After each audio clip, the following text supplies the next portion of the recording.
All right, looks like I'm live. It's a little early for me to stream, but today I'm busy. I'm busy. So I decided to start the stream a little early. Let's see. And last week, my marvelous white boy summer background with moving animation and this whole like PowerPoint of pictures, it hadn't finished rendering yet. So so now I have this. I'm quite proud of it. I think I did a really good job. All right. Okay.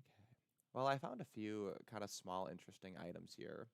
You know what? One of these involves a video, and since Ashley's not in here yet, I'll go ahead and play the video because that's easier if there's one person.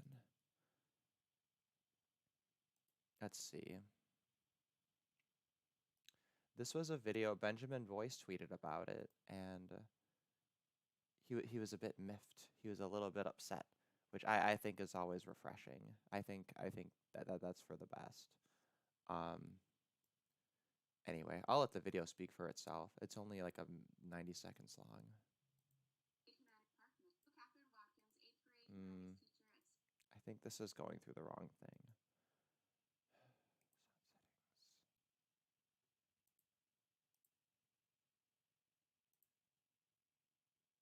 Cedar Park Middle School, and my pronouns are she, her, we, and us. I'm going to say something that's not nice and not sweet, but it's true. If you're not evolving into an anti-racist educator, you're making yourself obsolete in the. I forgot I'm not showing the video. Let me just find that really quick.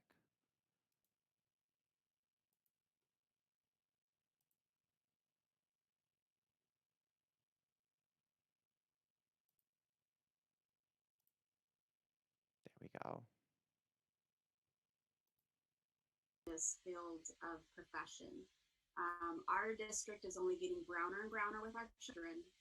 And so if, obviously you can't change your melanin, all right, but you can change your mind so that you can actually function in a district that is full of BIPOC children. So if you're being resistant, I understand that, but you're going to have to eventually come to the light. Because if you're going to keep with those old views of colonialism, it's going to lead to being fired because you're going to be doing damage to our children, trauma. And so as we fire the teachers who sexually abuse our children, we will be firing the teachers who do racist things to our children, traumatize them. And while our district might not be completely on there, OEA is working on it. All right, NEA is working on it. And so it's just a matter of time. So it's like you either evolve or dissolve. You've got to start walking with us. All right, I wonder if I finished. Did I figure out the audio within that 90-second window there? For some reason, my browser volume was set to like 5% when the headphones were plugged in, and I'm not sure why. Not sure why. Anyway, was any of that even hearable at all? But yeah, basically, the argument is really simple. It's racism is like literal physical harm. She compares it to sexual abuse. Um, so having the wrong opinion because it is so damaging. Basically, she's justifying the kind of witch hunting that would be applied to child abusers. And they're all just nodding in agreement. If you're not evolving into an anti-racist teacher, you're making yourself obsolete in this field of profession. I'm gonna be seen as so prophetic, man. Like they really are making anti-racism look as bad as possible. Hello, Derek. Hey, what's up? Good. How about you? I trust you've had a productive weekend drinking caffeinated beverages and masturbating. Yeah, of course. you don't want to, drop the ball on that. It's not healthy. Um, okay, according to the OBS, our audio should be about equal. Uh, No, yeah, no, we've just wasn't been, what did we do yet again? We had some wasn't pizza. someone in? Yes, We had like very good. separate pizza parties with friends and family. Uh, Yeah. And then I today went. I'm moving. So that's what I'm Mhm. doing later. But I figured the later afternoon's kind of a better time for that. So Yeah. really, in theory, I could just be doing everything earlier, like all the time, and just getting more things done. But I don't want to think about that too much because, it's depressing. What's depressing? Oh, just like the opportunity cost of like, oh, I could get up this early every morning. I mean, it's not even early, but like earlier. Yeah, I went to my local farm because they were supposed to be having an open day with potential job opportunities, but they must have cancelled it because there was nobody there. There was just a bunch of farm animals making lots of noise and some pigs from New Zealand and whatever, recent additions to the farm, and ducks with purple plumage, males, I'm assuming. So that was interesting, I guess, even though I didn't get a job out of it. I mean, I suppose there's less boring things you could do. It's kind of neat to see the animals. Did you like get to pet the animals, or were they like kind of? Um, no, they're behind fences. You could pet the pigs, though, actually. They were very furry. I think pigs are They're, cute. Pigs are great. I would yeah, consider getting like a teacup pig if I had like a 100% assurance it actually was. You know, yeah. they bait and Their switch you. fur Well, was it's very, not. It's not very. even a bait and switch. It's just they lie. The fur was very coarse, like a broomstick, though.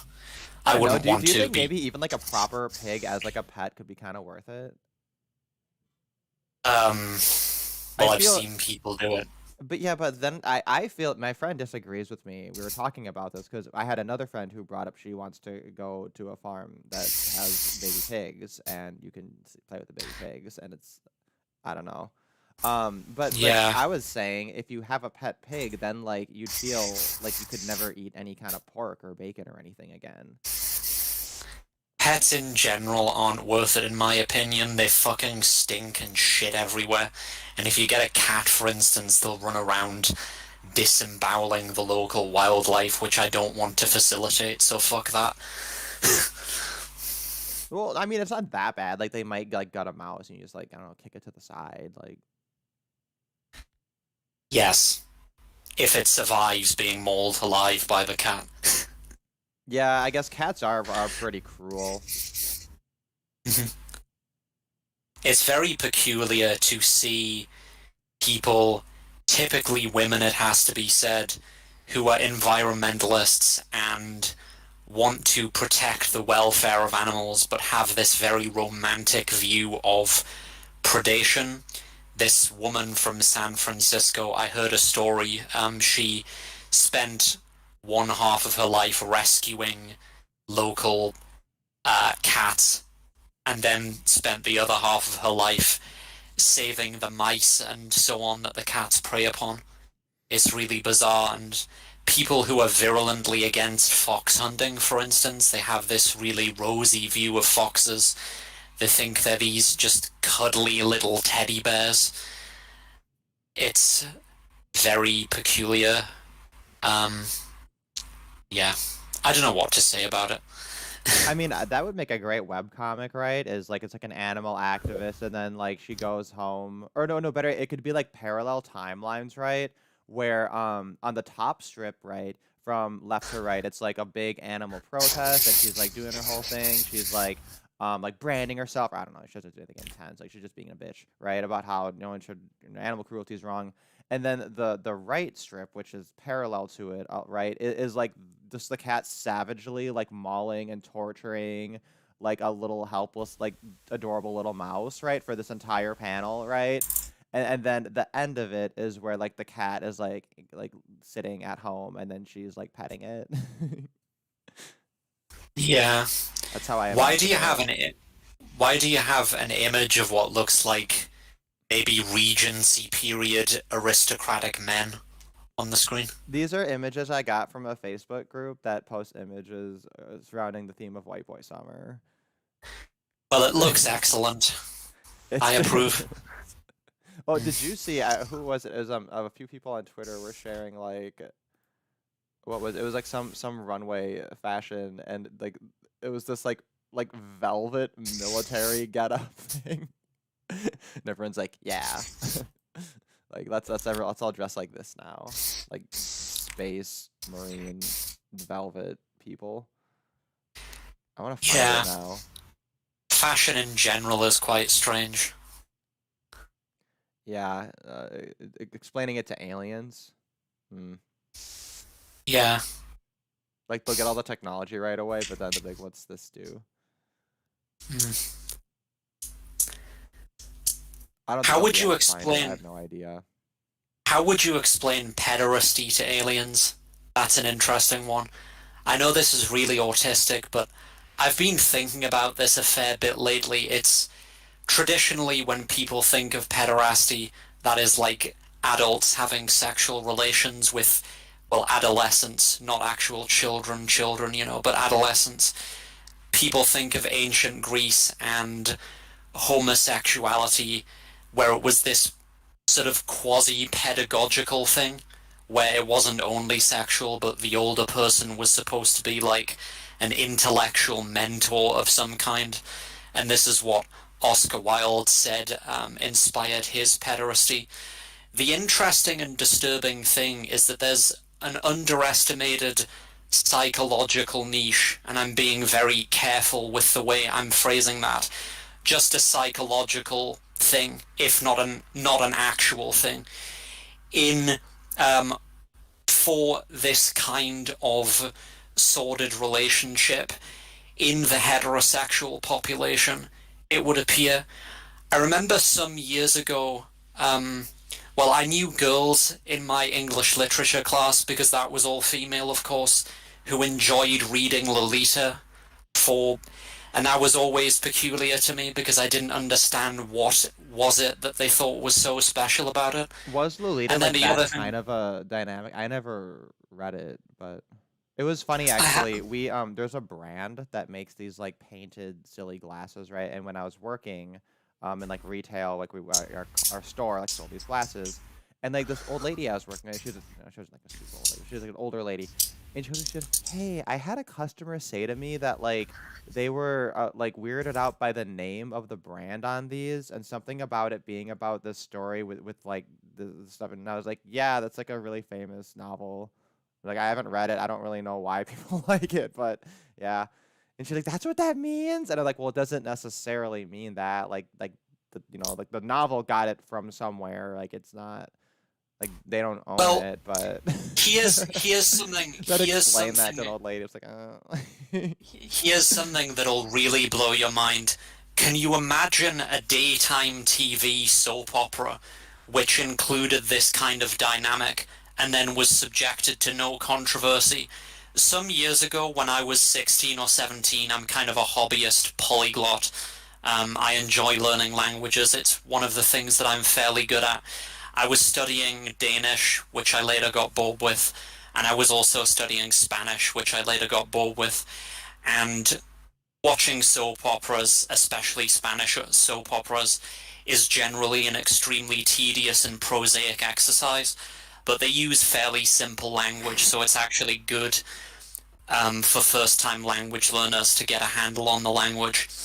And there was a Spanish soap opera which had a pederastic relationship where the female was 15, I believe, at the start of the series, in series 1, and the male at the start of the first series was 33.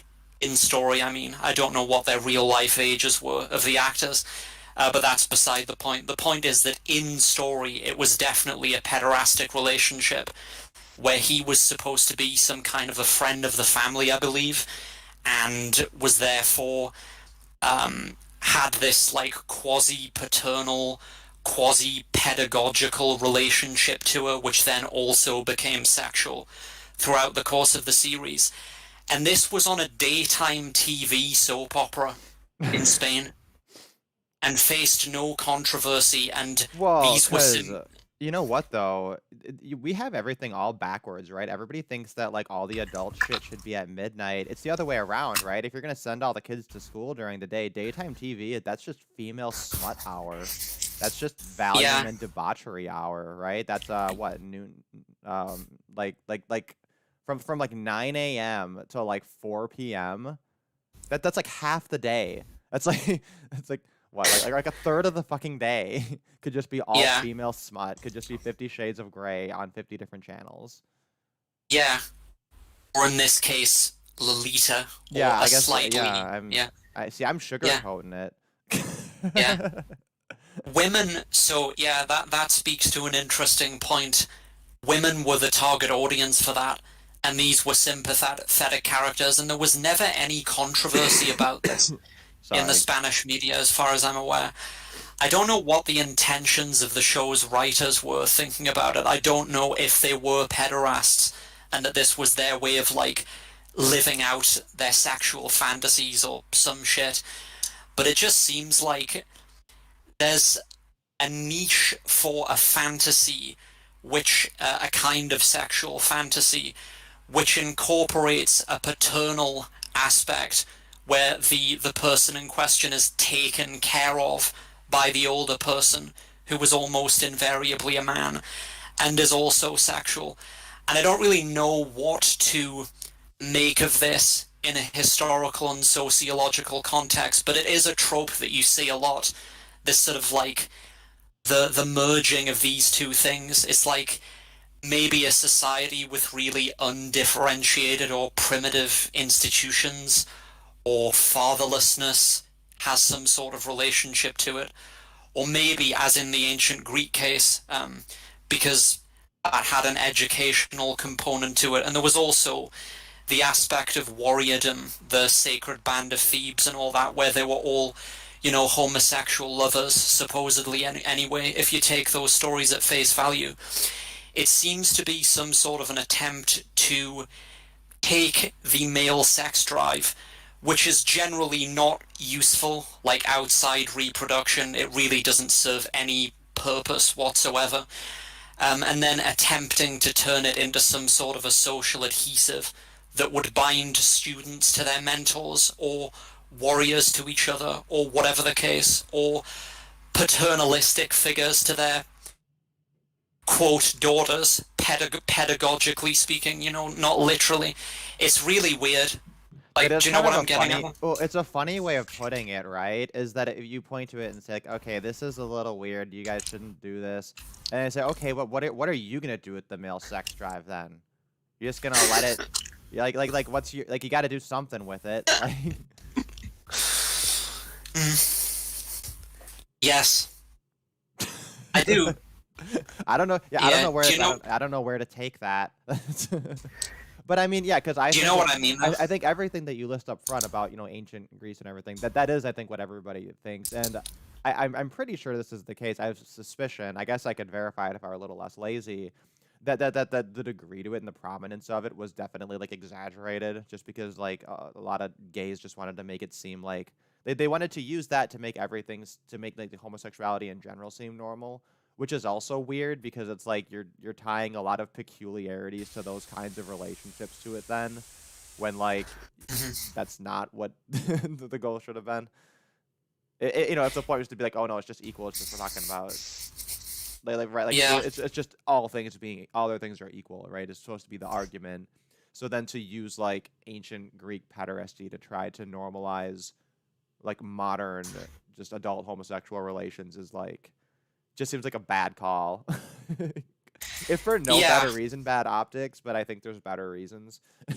Well, I wasn't. My point was that I think it's exaggerated. I think I hope. Don't you think it's exaggerated? I hope I didn't give the impression that I was trying to normalize anything. I was just speculating as to what might be the origin of these things. Yeah. No, it's ridiculous how careful we have to be. I'd be all for people just being less careful, but... Yeah, well, I am. I'm usually less careful, so, it is what it is. But, Yes, it is exaggerated, and What I time period was it seriously... you said you said it was a Spanish TV show? What year was that? Hang on, let me find it. Um, You say it was like 90s? That's what I heard. Unless I'm just making oh, things it up. began in, let me see, 2005, Oh, okay. and Dude, ended it is. around, Oh, sorry. yeah, ended sometime in the early 2010s. Yeah, go on. Oh, okay. So it had a solid like 5, 6 years. Yeah. Um, I was just gonna say it's crazy how dated like things from 2005 and six look now. Yes. It's also shocking what you could get away with on TV in the 2000s. I don't mean pederasty, I mean just non-politically correct things, or things that would be considered that in light of modern social standards, because the Overton window has moved it so far to the left. Well, and I've said it before. The best barometer, or I guess clearest, easiest barometer, is just South Park over the years. Yeah. I never saw any episodes of South Park. You should watch it. Just because it's so like culturally embedded. Like it's just like everyone should watch it. Sorry, I've just found... Was that not particularly persuasive? There's no other way to like do No, it it's... justice. It's I just this looked up... mammoth thing. I looked up And the like it's name... actually fun. Like if you try to like sit and watch like Seinfeld or Frasier because it was so culturally embedded, like you'd like blow your fucking brains out. But like South Park is Yeah. actually funny and entertaining and outrageous and great. So you have a fucking blast. Yeah. The thing I was laughing at, though, is that I looked up the name of the production company of this, of the Spanish TV show, and it actually wasn't what I thought it was at first brush. It's called Globo Media, but at first brush I obviously... That's funny. I read it as Globo Homo Media. I mean, it's funnier just as Globo Media. I wonder if they're considering changing their name. Oh, but that would be great because then people would say, they changed their name. What are they covering up? They're actually Globo Media.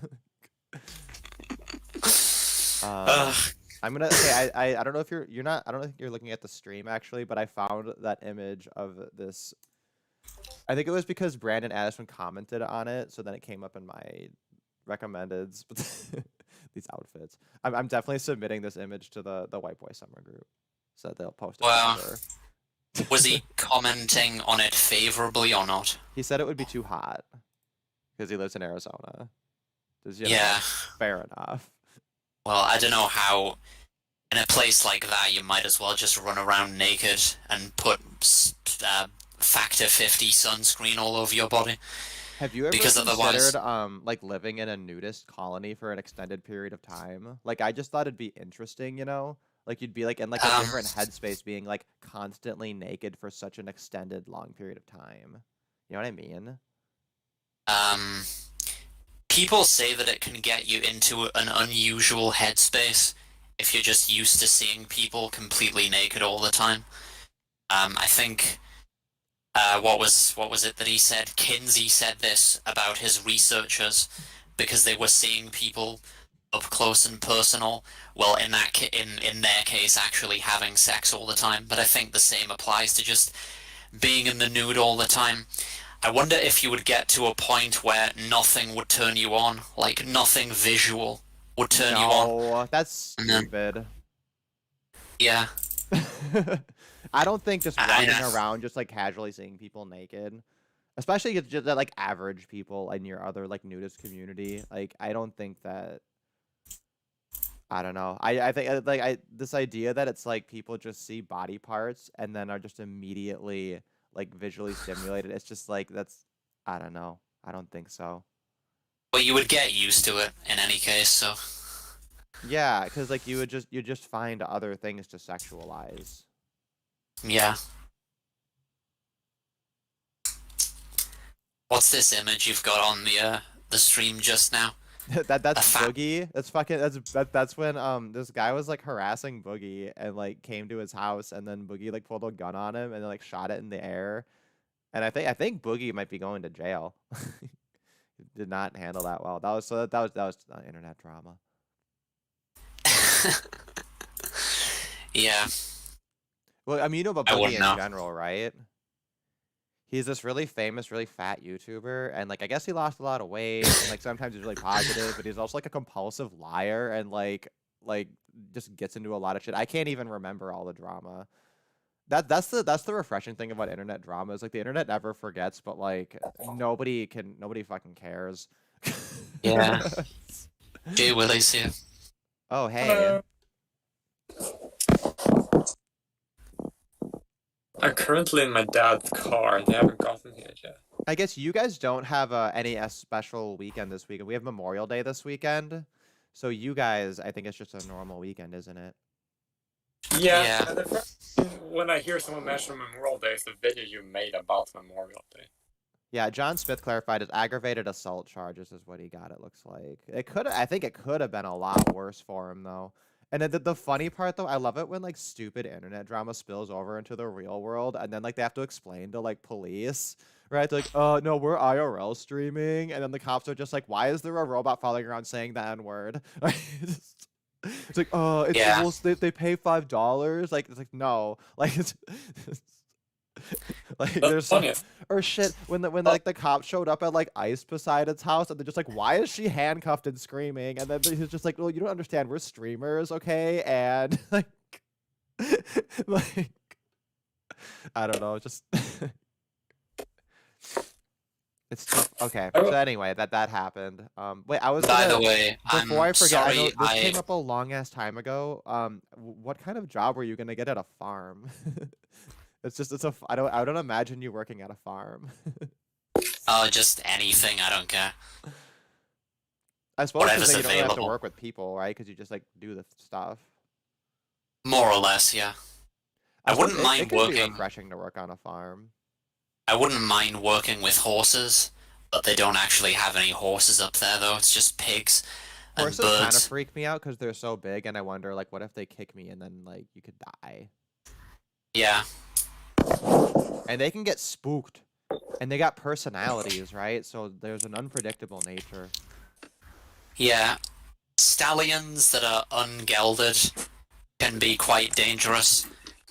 I think like I'd which is- milk a cow. I'd hang out with the cows. It's Yeah. a lot of poop though, but it's a lot of poop with the horses too. I guess Cows are very- there's really no getting around the poop. Yeah. Like, did you guys see the video when Allison talked about stallions in a while? Stallions? What? Oh, stallions. Stallions.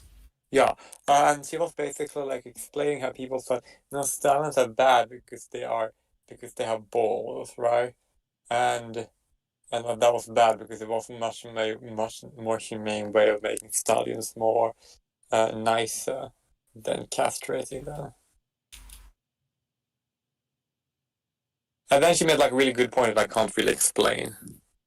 I'm like, Oh yeah, was this on a But it's recent not- stream? I haven't caught up as well as I should. Problem. It wasn't The so reason. long ago. The reason stallions are gelded is because when the females come in to eat, they try to kill each other. That is, the stallions try to kill each other for vaginal access. And if you're a person, you don't want to be in the midst of that lest you die, so they castrate them. Well, and you No, don't that want your actually fucking makes sense, stallion dying. actually. So I guess it's to keep them from simping.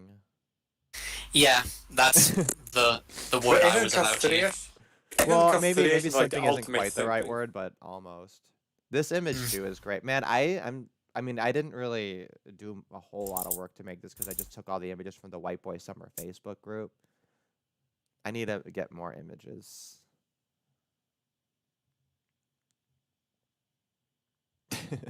Anyway. Yeah. I'm definitely Oh, gonna sorry, steal but your Jay Willie, idea. did you clarify the Allison talking about the stallions? Was this like a recent one? How was this like? Do you remember roughly when it was? Because they put out a Oh. lot of streams. I know, right? It's like Claire. It was like a long. Well, it's ass not time like ago. I mean, in Okay, not that much. perhaps in quantity. I haven't kept up with Claire as well though either. Mm. She had a Yeah. couple of Actually, interesting ones that sounded. I don't know. I'm tired of hearing about Judaism and Islam, and so I guess I'm it's so gonna have to boring. wait Like a it's getting while. boring. No, Are you I actually. referring? Are you referring to the Gaza conflict? No, not What's even. she? Has she even commented? Oh, of course she has. I'd be interested to hear specifically about that.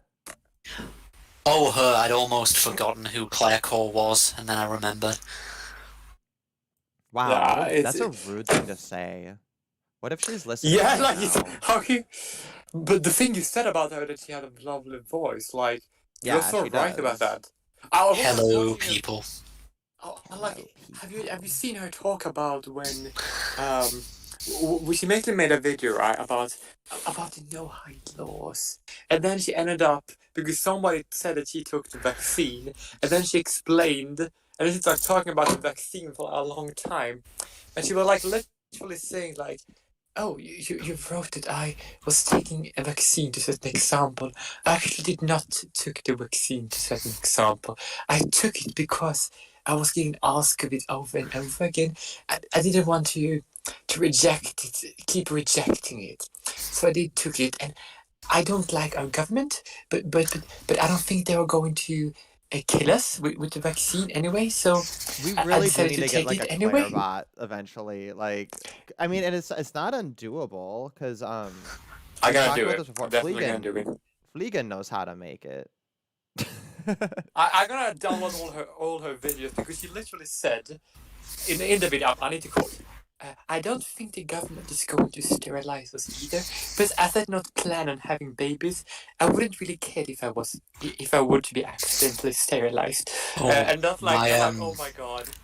Her voice saying about the thing you said about you could enjoy hear her almost say almost anything, and that is correct. Basically, everything she says does amazing when she says it.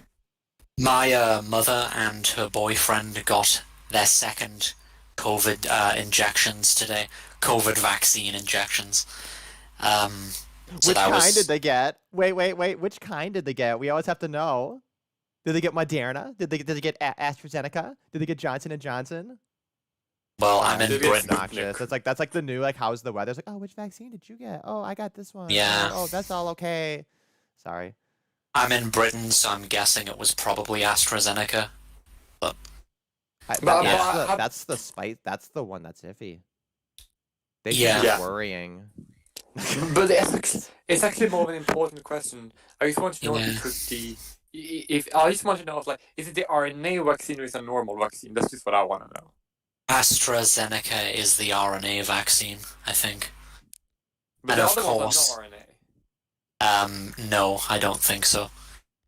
Oh, good. Because AstraZeneca is the most widely available one in Britain because Britain is at this stage a completely cocked country, politically and also biologically at this stage. And we've seen, we used yeah, to have the patriarchy again. yeah. Well, actually, I'm going to get on to talking about that in a bit, so that could be interesting. That's good. By the way, Derek, I'm sorry that the Lindsay and Pluck Rose's book wasn't more That it's interesting. not as spicy. Well, we can take a look at the other ones. I was kind of skimming through the one on like disability and fat studies. I just feel like there's got to be something there. Yeah, that But like sounds really. what it really seems like though is like they kind of did just collapse. Like they're using postmodernism and benchmarking it to these kind of reduced claims, right? Which are things that get to be used as red flags, such that somebody reading the book will be able to kind of like put them in the lamp, you know? I don't know if I'm explaining that right. It's sort of like if I say, okay, this ideology is all about this thing. Once you hear a person say this thing, you know that they're like the demon and they need to go inside the postmodernist lamp, right? And Oh my like god. that's what the book is like training people to do is to just like dismiss people and put them into the little pomo lamp. So I kind of and I I think it's a little intellectually dishonest, right? But I can see like the appeal, right? And I can see like why it has like this like pop conservative like appeal. Also, I found a funny meme. This woman Oh my wears a god. Beatles t-shirt, doesn't know a single woman that John Lennon beat up. That Yeah. made me happy. Okay. But yeah, anyway, we can look over that and then see. I did find like a few small items here. What is this that you said you wanted to get into now? Wait, which one did I say I wanted to get into? You just referred to something Jay Willie had said, and I missed it, and you said that you were gonna get into that. Oh yeah, I was going to talk about theories of masculinity and transhumanism and so on, and and religion and various things. Oh, okay. Well, how about this? I have a fun little piece regarding religion, and this way there's a little bit of a transition. Also, this image here is great. It's part of like two of them. One of them is where he takes the cigarettes, and then the other one is where he shows on the camera the $6 because like there was no cashier there. White boy summer. Yeah. The guy on the screen just now sort of looks like Fred Rogers, a little bit. I don't know who that is. Is he an actor? This American Presbyterian TV presenter who was popular in the latter half of the 20th century. I learned about him from the Distributist because, of course, he would know things like that because he's a Catholic. If you're a true Beatles fan, name all the groupies. God. Yeah. They must have so many sexually transmitted infections. Not the Beatles, dead I mean. ones. Yeah. I have these in the wrong order, I think. I think I should have done the camel and then the $6. No, it could be the other way. I'm overthinking it. I'm just gonna close my curtains a bit and put the fan on because it's too warm in my room. I'm gonna see if I can make this a little bit wider. Oh, that's not really working. Well, whatever. It's only the part of the title caught up. So there's a new Bible that includes the Constitution and a number of other things I think that are really funny. I don't know if the people are just joking. We'll verify that. But it's already causing a controversy. And okay, I have the fan on full blast and I have my blackout curtains closed so that no light can penetrate. What are you saying? I just noticed that we lost Jay Willie. I don't know if he said he was gonna dip out for a minute, but anyway, been gone for a few minutes. He didn't say anything. Okay, so this story is about I guess this company was like printing a Bible that has the Constitution in it. And people were like kind of freaking out over it. Now, I suspect that it's probably maybe just a few people were offended by the notion, and I think that makes sense, right? To kind of think that's a little bit in poor taste, right? But I also think that like for most Americans, printing the Constitution and then like inside the Bible, right, or as like the last part of it, or just like putting it all together into one thing, it's so fucking appropriate. It is so fucking appropriate. Like. And it's exactly what I've been saying, right? About like statism is the real religion, and then that which is called religion is just cosmetic religion, because it always cucks to the state. And like, I don't know. I just to me, I'm just like, this is the perfect product. But also like, yeah, you should be offended because it's saying what I've been saying. Anyway. Yeah. Well, I mean, how many? That is essentially the American civic religion.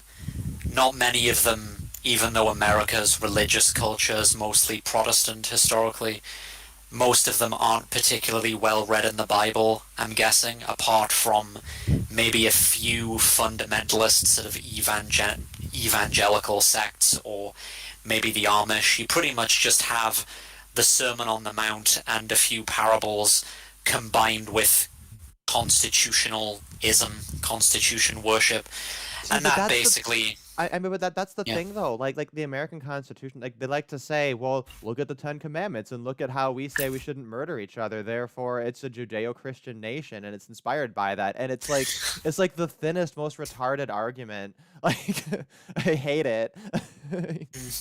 Yeah, of course, a lot of Christians, well, not that many actually, to be honest, but some Christians who have their heads on straight would take exception to the Judeo part, because Yeah, that's and they should, yeah. because it's a fucking psyop. Like, Yes. there's no other way to call it. It's a totally like historically inaccurate and stupid thing to say to specify. The precedent Yeah. that sets is just like endless and like, yeah, you'll never get to use words ever again. If you think it's worth, if you think it's clear and good utilization of words to think that it's necessary to say that it's Judeo-Christian, but Yeah, I actually forgot Christian Zionism, and that is also effectively part of the American civic religion at this point. Oh yeah, absolutely. And that's the thing is it is all muddied up together, right? Like undeniably. Now there is an angle to this that I didn't mention. The other people who are pissed off about it, which would be people on the left who think it's gonna create more Christian nationalism. I mean, and also I think that that's kind of not inaccurate, right? This is totally blasphemous, right? And totally offensive. So people who are offended on those grounds, yes, they do have standing. And then also the people who say this is going to promote Christian nationalism, this is going to promote like George W. Bushism, they're releasing it on 9/11. It totally is. It's totally like boomer neocon warmongering bullshit, right? So it totally is all the things they say it is. I definitely want to get a copy. I want to have a copy of the Bible. This is going to be my copy, the one that's the fucking God bless the USA Bible with the Constitution in it. That way I can have both of them just in my one book. My one thing I can reference for. Oh, fuck them though. $49.99. Yeah, Fuck that. it is like interesting that to chart the history of America's religious culture, or religion as an element of the culture. So there was Catholicism, Protestantism, and Judaism basically battling with each other throughout mainly the 20th century, when loads of European Jews immigrated to the United States, and they were all basically arguing with each other for control of the political culture of the United States. And the situation as it stands today is that Judaism is fairly ubiquitous in politics. Protestantism has either become assimilated to secular leftism, postmodern and Marxist theories have just become incorporated into the teachings, liberation theology, and so on. Or if not that, then they've developed into this weird fusion with Judaism, kind of a weird brew of religious syncretism going on there with the Christian Zionism thing. And then Catholics have more or less just been sidelined. And it's interesting that there's a traditional Catholic Twitter. So there's sort of a reactionary element amongst Catholics who want to completely reinvent America's civic culture. Not that it's ever going to happen. I mean, obviously America's never going to be a Catholic country, but they represent the main chunk of the resistance to modernity from Christians, it would seem. Although I'm not... the kind of people who are really on and on about hyper individualism being rampant in our culture. Anyway, I think you're answering this person's question if you didn't see it. You see, Rective asks, "Are you a React/TradCon, Ashley?" So I think you're basically about to make that pretty clear. Well, I wouldn't. I don't know what to call myself. Well, I mean, I don't know what to call myself at this point, but I think it's fairly apparent what my views are on various things from the sentiments that I express. So, Derek? Yeah, no. But what I was about to go on to say is... the person who would fit that label the best would probably be Jay Willie of the three of us. Yes. Whereas I place like a less strong... I'm like less convinced of traditionalism's like moral utility. Whereas I think yeah. he values that more, right? So then I have a little bit more of a neutral attitude toward it. Yeah. What I was just about and I also to say, am very aware of that reactionaries and tradcons. They always shit on like libertarianism and like they seem to not imagine that in doing so, all they're doing is setting up all the precedent and all the equipment necessary for communism. Yeah. Oh, sorry, you're gonna mention the Orthodox though. It got a little derailed, but I wanted to make sure you saw the question. Well, in America, there's a convincing enough narrative that you can mount to explain why Catholics would be the standard bearers of basically reactionary politics in the American context. There's a compelling enough story, but I don't know why. I'm not entirely sure if this makes sense on the internet, because of course there is a global Catholic community and a global Protestant community that must have reactionary elements within it, and yet I think Brandon Adamson or some friend of his pointed this out to me. It's interesting, why isn't there a traditional Protestant Twitter? If not from America, then from elsewhere. It seems like there should be logically, and yet you have all these trad cath accounts, and I have to wonder if it's at least partially an op. Brandon Adamson's theory was that traditional Catholicism, not to say that all of the people who are part of that movement are themselves operatives or whatever, I'm sure most of them are sincere, true believers, but the idea is that this is being promoted as an alternative to basically racial awareness on the part of whites or something like that.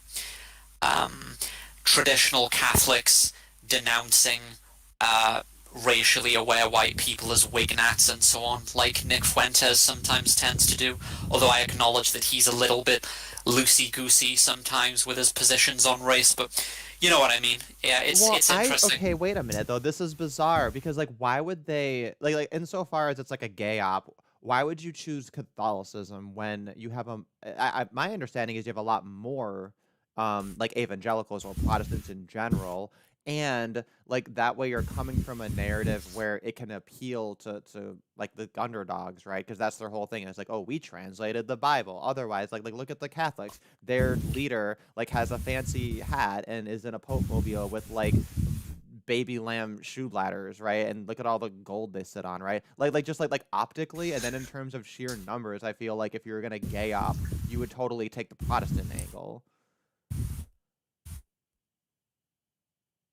Yeah.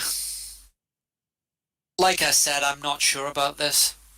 It is strange.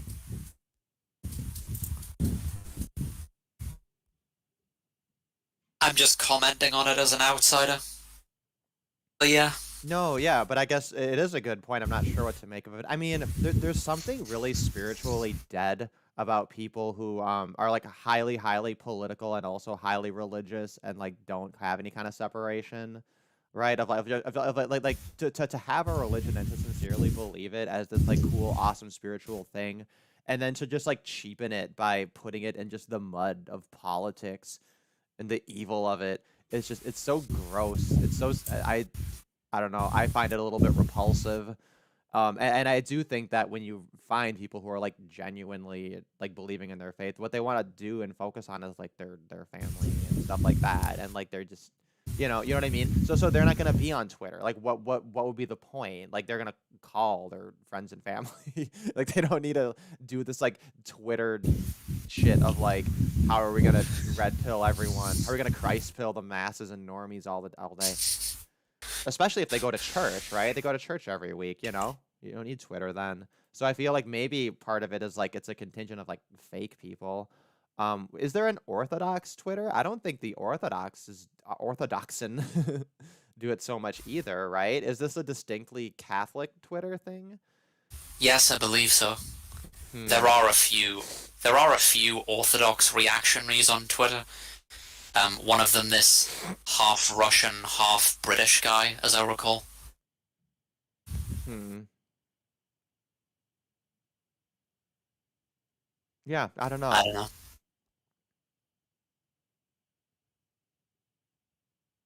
Let's see. You seem like a weird trans/post-humanist and reactionary fusion.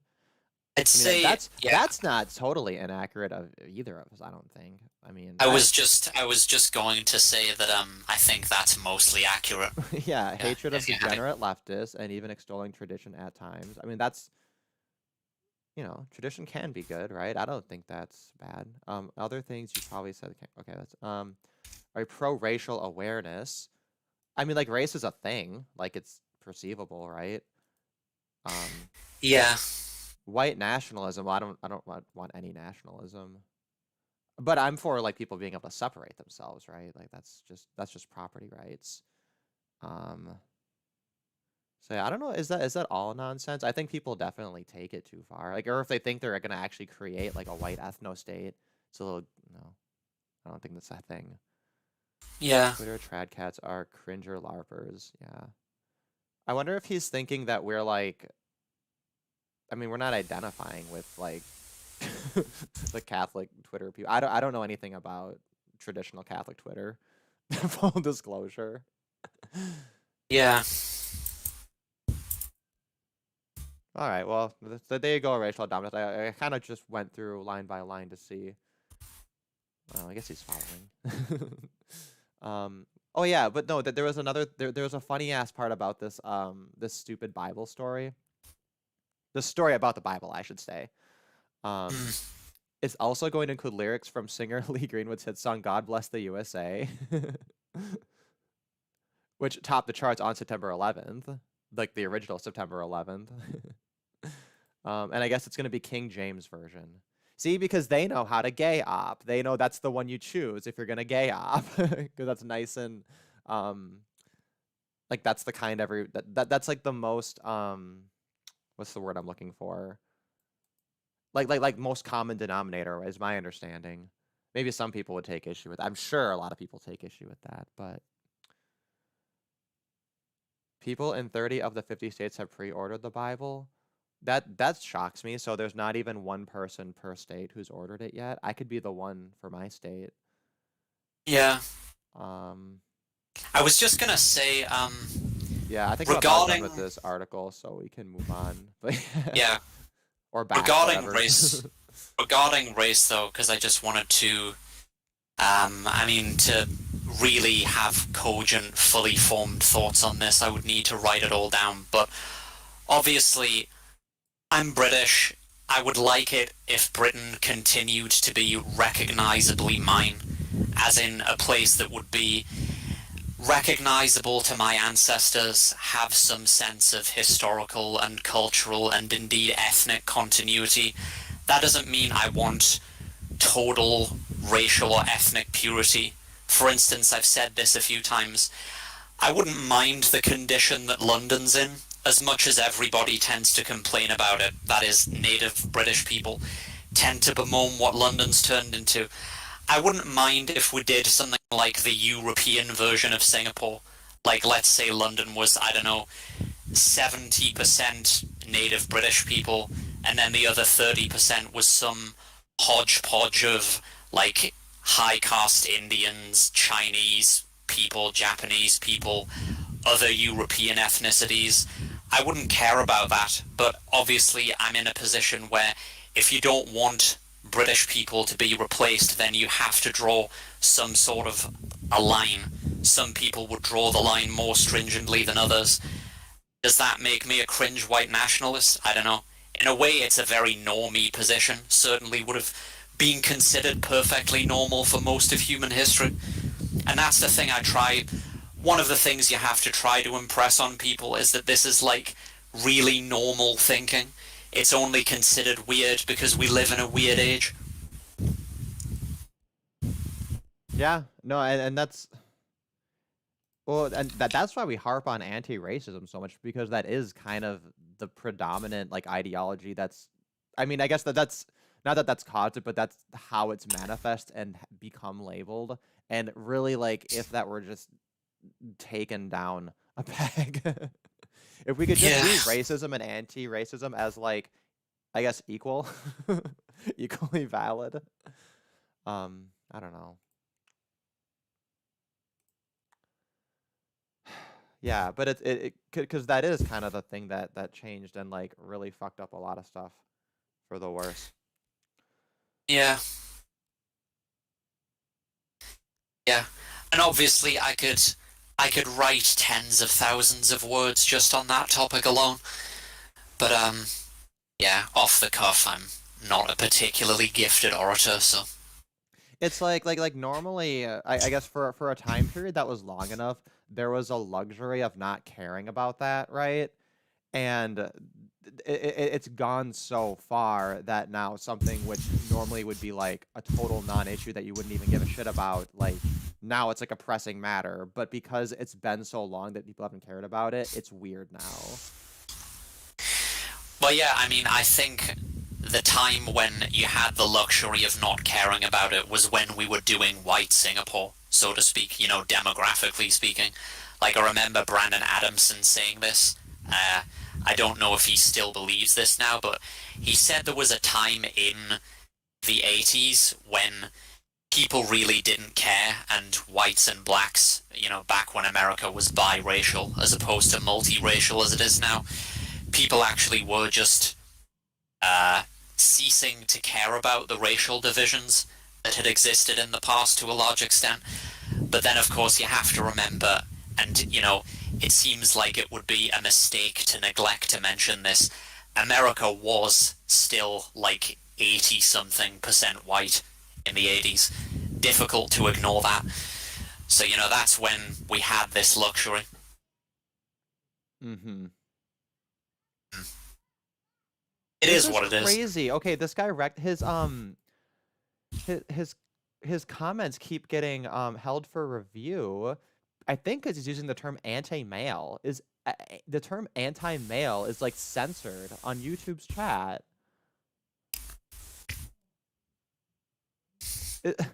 That's fucking unbelievable. Could you imagine if they censored anti-woman and then a bunch of feminists were trying to complain about something being anti-woman and they were all getting censored?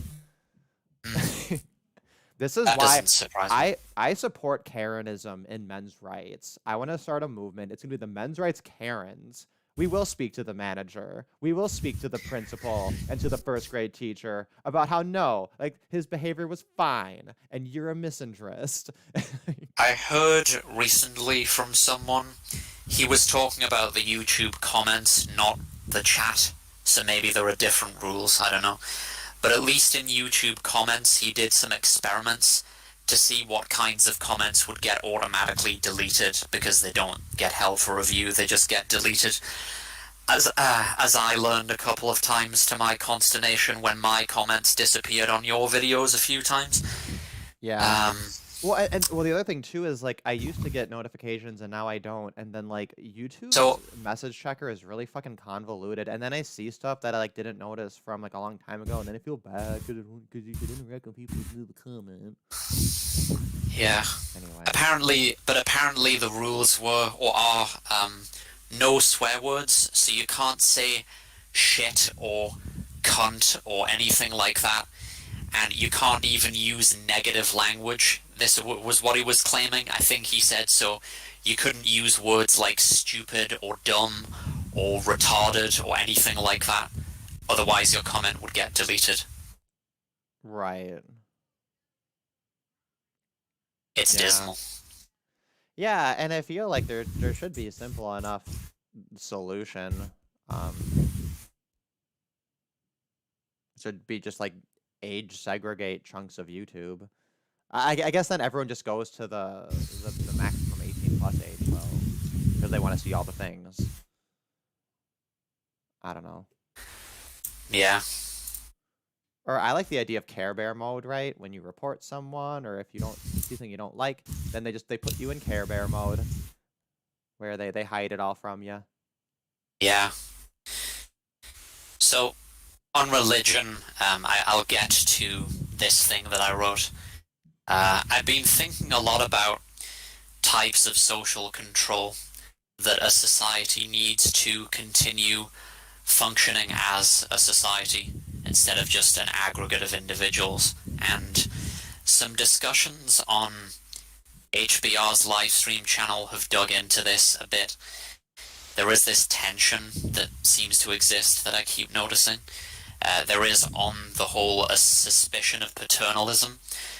The idea that adults sometimes act like children and therefore need to be given a structure, either by force or by monetary incentive or etc., to put them back on the right track.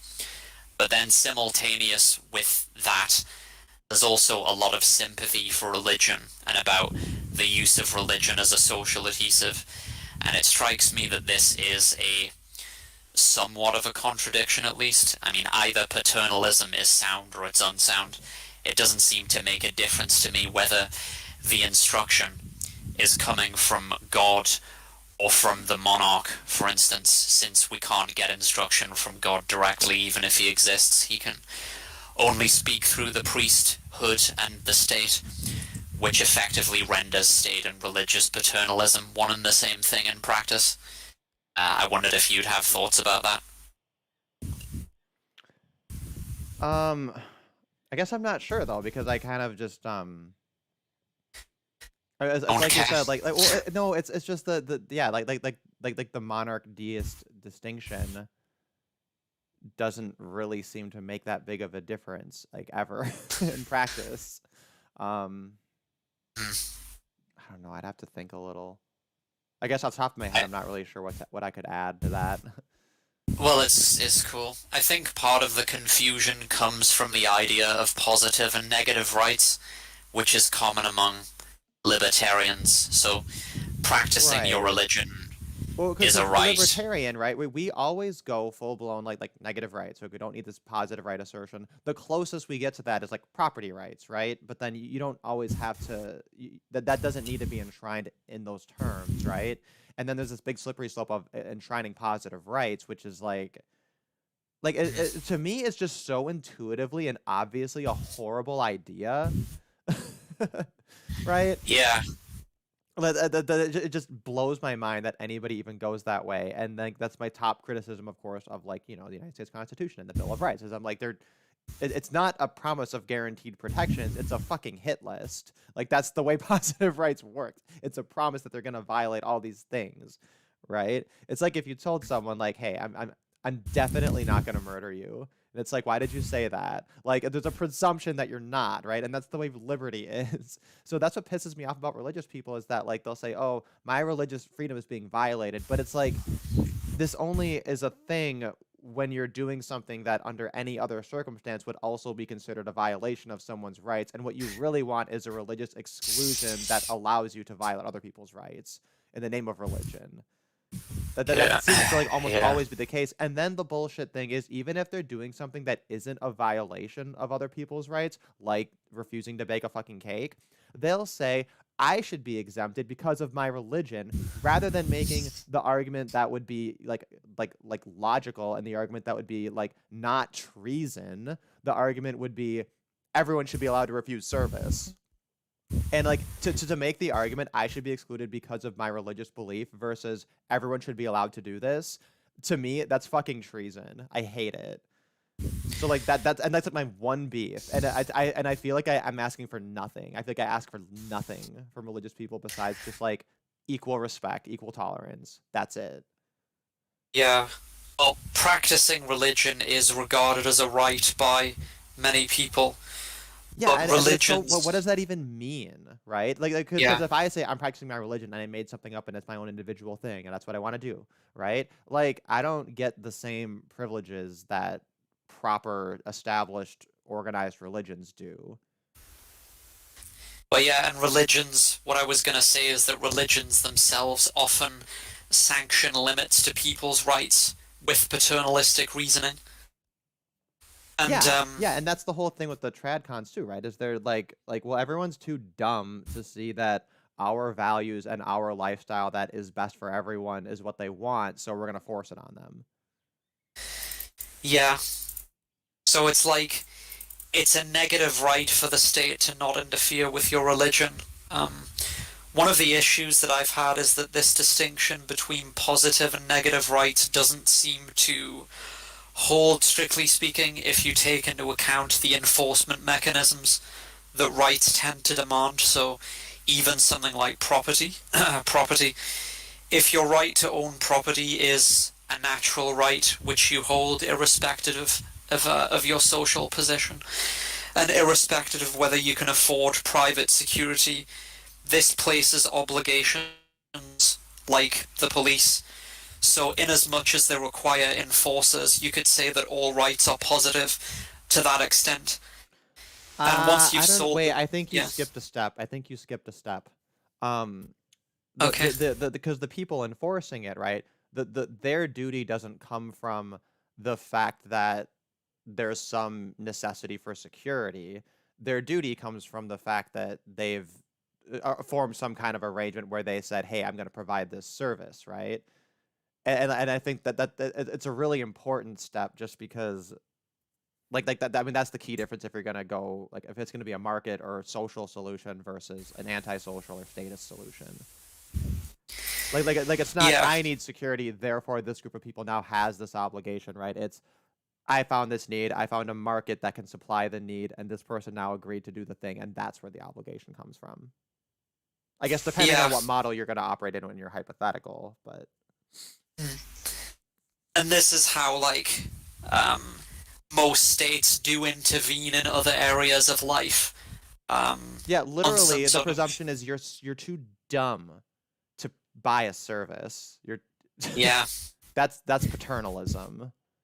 and you And get that's things statism. like And that's the first thing they say. You're too dumb to hire someone for security. You're too dumb to understand that. Sorry, I keep interrupting. I'm gonna need some toast and let you talk. it's fine. It's fine. So yeah, things like conscription or alcohol prohibitions. Not to say that I approve of either of those, obviously, but I suspect that it is genuinely questionable to what extent the average person really values his autonomy. I mean, the premier example of this would be the state and media response to COVID-19. That tells you everything you need to know about the way most normies regard their liberty. It does seem like most people basically just wait to be led, and even the people who do value their autonomy don't seem to value it more than they do, say, cash prizes for doing what the state asks of you. This is, excuse me, one of several different paternalistic strategies that you can deploy. So you can pay people to do what you want, and in my experience, those kinds of positively reinforced social credit systems are a lot less morally perilous, morally objectionable to people than straight up banning things. We've discussed ideas about how to use positively reinforced social credit to regulate female virtue, so to speak. But obviously, females are only about half of society. And you might say the less important half, honestly speaking. Not morally speaking, but certainly in terms of most social outcomes. So what I was thinking about is where religion stands and where male virtue stands in relation to it.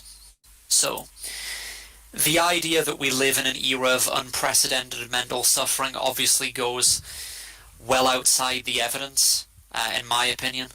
Is my audio still okay, by the way? Derek? Yes, it is still good. Okay. So, on the other hand, the fact that the material excesses of the modern world have not caused massive hedonic uplift of the sort that you might expect is obviously beyond doubt. Suicide rates in Britain today are similar to those in the 19th century, which is insane if you consider all the technological changes that have come to pass between then and now. And this implies either that there's something fundamentally just not as good as we thought about solving many of society's major problems, or it implies that we've introduced new problems so bad that they offset the good effects of modernity, like modern medicine. I suspect it's the latter, but my guess is as good as anyone as far as figuring out exactly what we've lost. Religion has to be taken seriously, I think, but I think it's also just worth asking what about it makes it special. There are two components that I think are relevant. One of them is paternalism, and the second is communitarianism.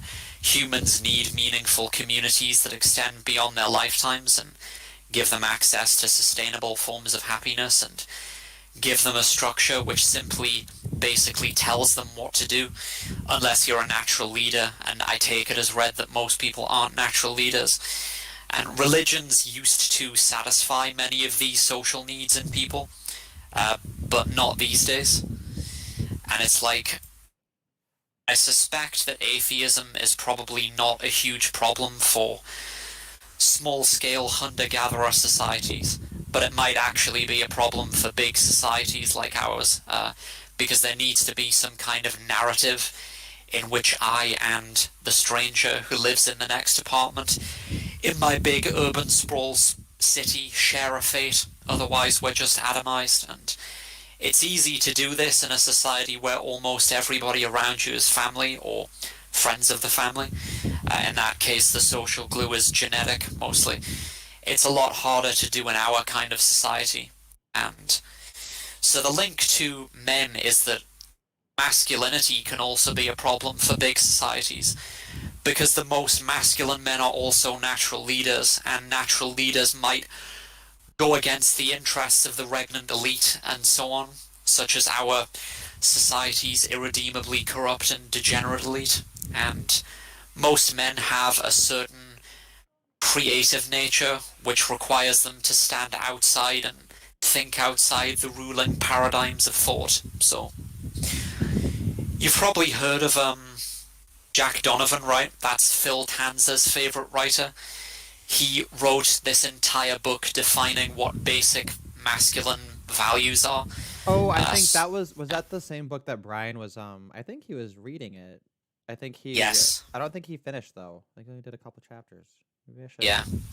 Am I So- remembering that correct? Jay Willie would be able to correct me.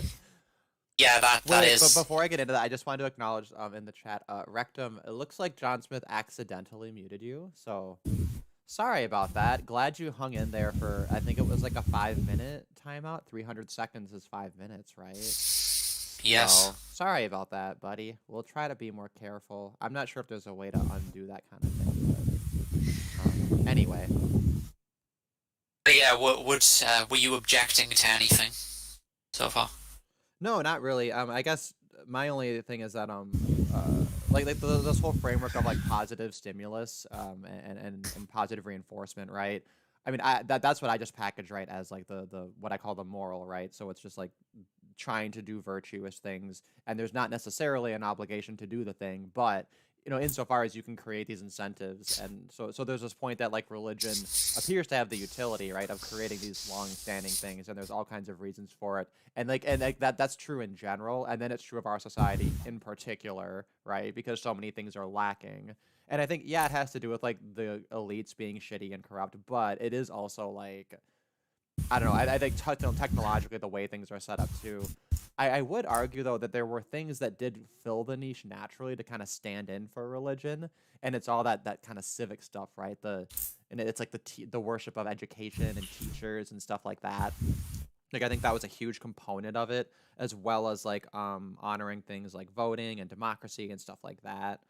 And then maybe occasionally a splash of like that communitarian stuff comes into play, but I guess that's kind of always been more or less the case. But I think that it's a lot of the stuff around like democracy, protest, stuff like that, right? I think that to Americans that kind of became the stand-in default kind of bland religion, particularly for people who aren't like especially religious. Yeah. I love the word bland. It's an excellent idea. That's the one thing Catholics do, I think, really well, is they have a very non-bland religion. It's just oozing with flavor. Islam too, oozing with flavor.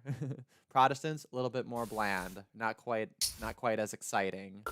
That's why like playing an MMO, it's the Catholic themed priest character is a lot more exciting than, like a pastor.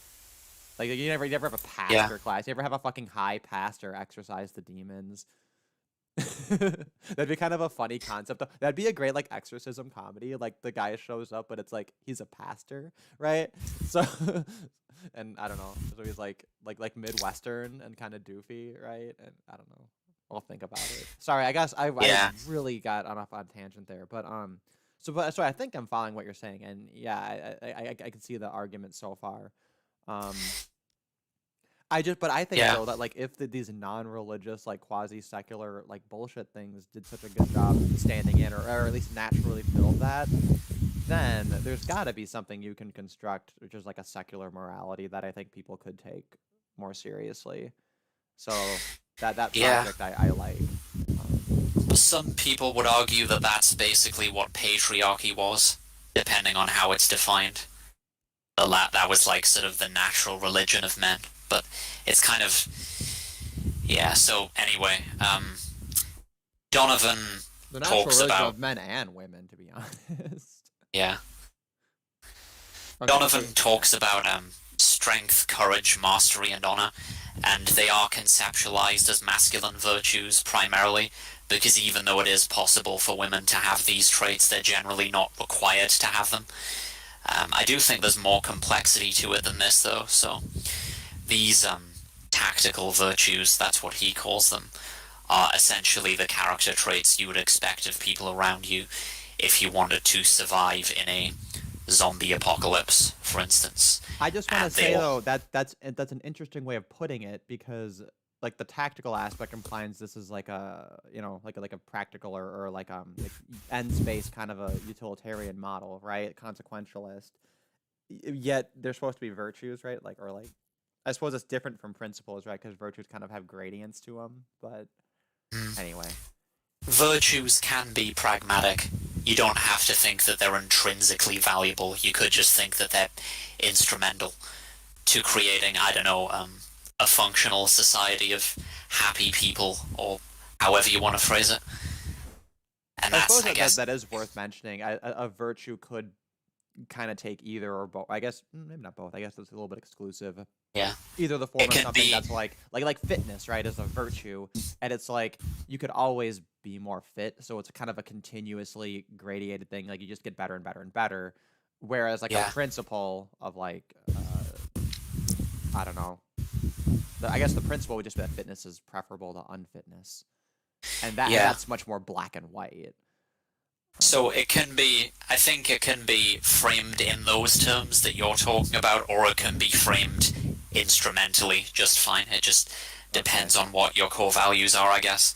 And I guess for this conversation, the gradient version of it or the former would make more sense. Yeah. Okay. So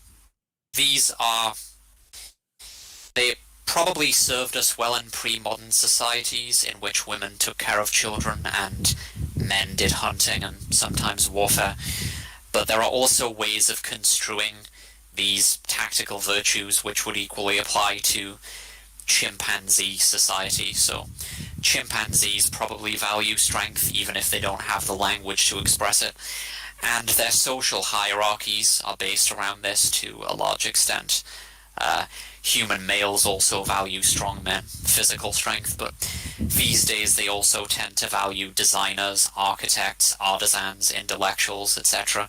Things that are only possible in civilization, where physical violence has basically been reduced to a minimum.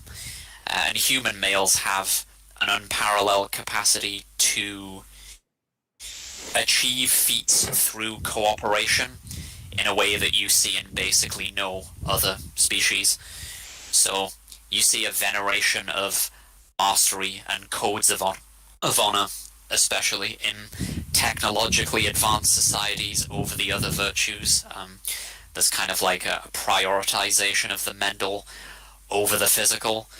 I can't find fault in this per se, pragmatically, but I would say that you do need all the virtues to have a healthy society, both physical and mental. I take this to be fairly uncontroversial. So some people talk about toxic and untoxic or positive masculinity. I would make a distinction between extropian masculinity, and you can look up the term extropianism if that's helpful, in contrast with what I'm calling the masculinity of the pure replicator, the evolutionary replicator, which is a kind of masculinity which is only concerned with reproduction. And this can be seen at both ends of the spectrum of technological achievement. So, on the one hand, chimpanzees just whack each other over the head and kill each other to obtain vaginal access, and that's it, and that's all they'll ever amount to until they go extinct. And this is obviously a pretty grim prospect. So there's on the other hand, basically. Yeah. On the other hand, in the world after the Industrial Revolution, a la Ted Kaczynski, what we've seen is that women become more socially dominant and all male spaces disappear, so men effectively cease to be the arbiters of male social value, and masculine virtues just mutate to the point where the only thing which is really valued is being attractive to women.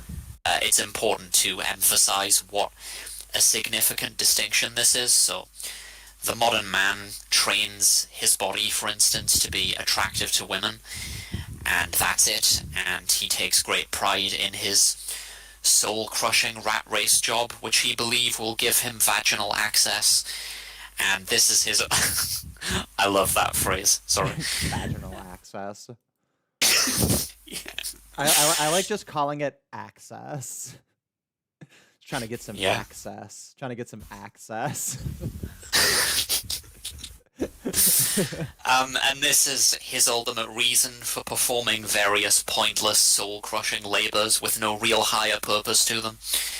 And this leaves men who are ineluctably unattractive for genetic reasons, i.e. involuntary celibates, with no intrinsic meaning, hypothetically speaking, to their existence, because they have no way to gain status in the eyes of other men, because the only thing other men value is being attractive to women or being feminist allies to women. And this is why many of them just kill themselves, because our world leaves them with absolutely nothing. It's not just that it doesn't give them access to sex, it's that it really gives them nothing. The anglerfish is actually an interesting non-human example of pure replicator masculinity. So male anglerfish are orders of magnitude smaller than the females, and it's basically just a pair of living gonads which attaches itself to the female to reproduce, and then it atrophies, wastes away, and gets absorbed by the female's body. This is not entirely unlike our current situation. That's masculinity. That's peak masculinity. That fish has got it down. Yeah. To just be floating testicles, you attach onto the female, you wither away and are absorbed. Yeah. And that's it. Yeah. I think there is something that was worth preserving, so to speak, that can be allied with transhuman or posthumanism. So we need to restore the model of extropian or generative masculinity which existed for the last several centuries until our civilization ended with the start of World War I in 1914. How exactly to go about this, I'm not sure. There have been lots of failed revivals. You can count fascism probably and various other ideologies, and that's interesting. Kind of like stratocracy, which was a form of government that I explored for a while, was interested in. Fascism was basically an attempt to create a kind of hyper-masculine social order, which was nevertheless coherent with technology. Architecture is useful as an intuition pump for thinking about the amounts of balance of the masculine and feminine in a society. So, on the one hand, it's possible to have a building that stands fine and is purely functional, a building that's all function, like brutalism, and you might say that it would be a very masculine building in that sense. Certainly brutalism is, it doesn't fuck around, basically.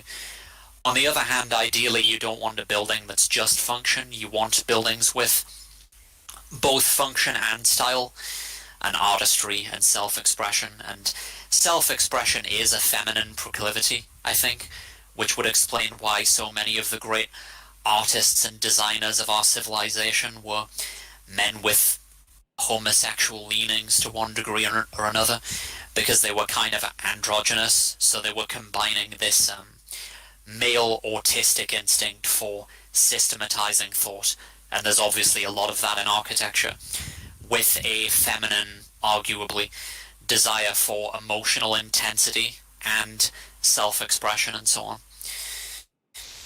Emotional self-expression.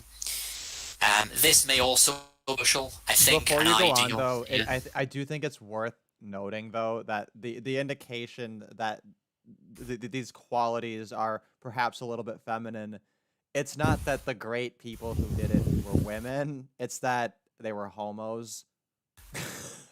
Yeah. Anyway. Yeah. You can read But into that whatever you like. the other thing too, and maybe this is a little bit pedantic, there's an argument, but like the distinction between wants and needs is a little bit arbitrary, because your wants define your needs, right? You only need things to live because you want to live.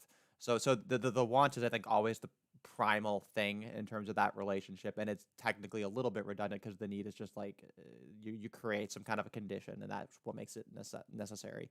But like if we're talking about things like style, then saying, well, there's no utility in that, right? It's like, well, I don't know, is there, right? Like, because for example, like oh, here's a great example. If you're on an airplane, they like to use the color blue and not the color red for all their stuff. Like, you'll never get on an airplane where they make like all of the cushions and everything red, or like it's rare, right?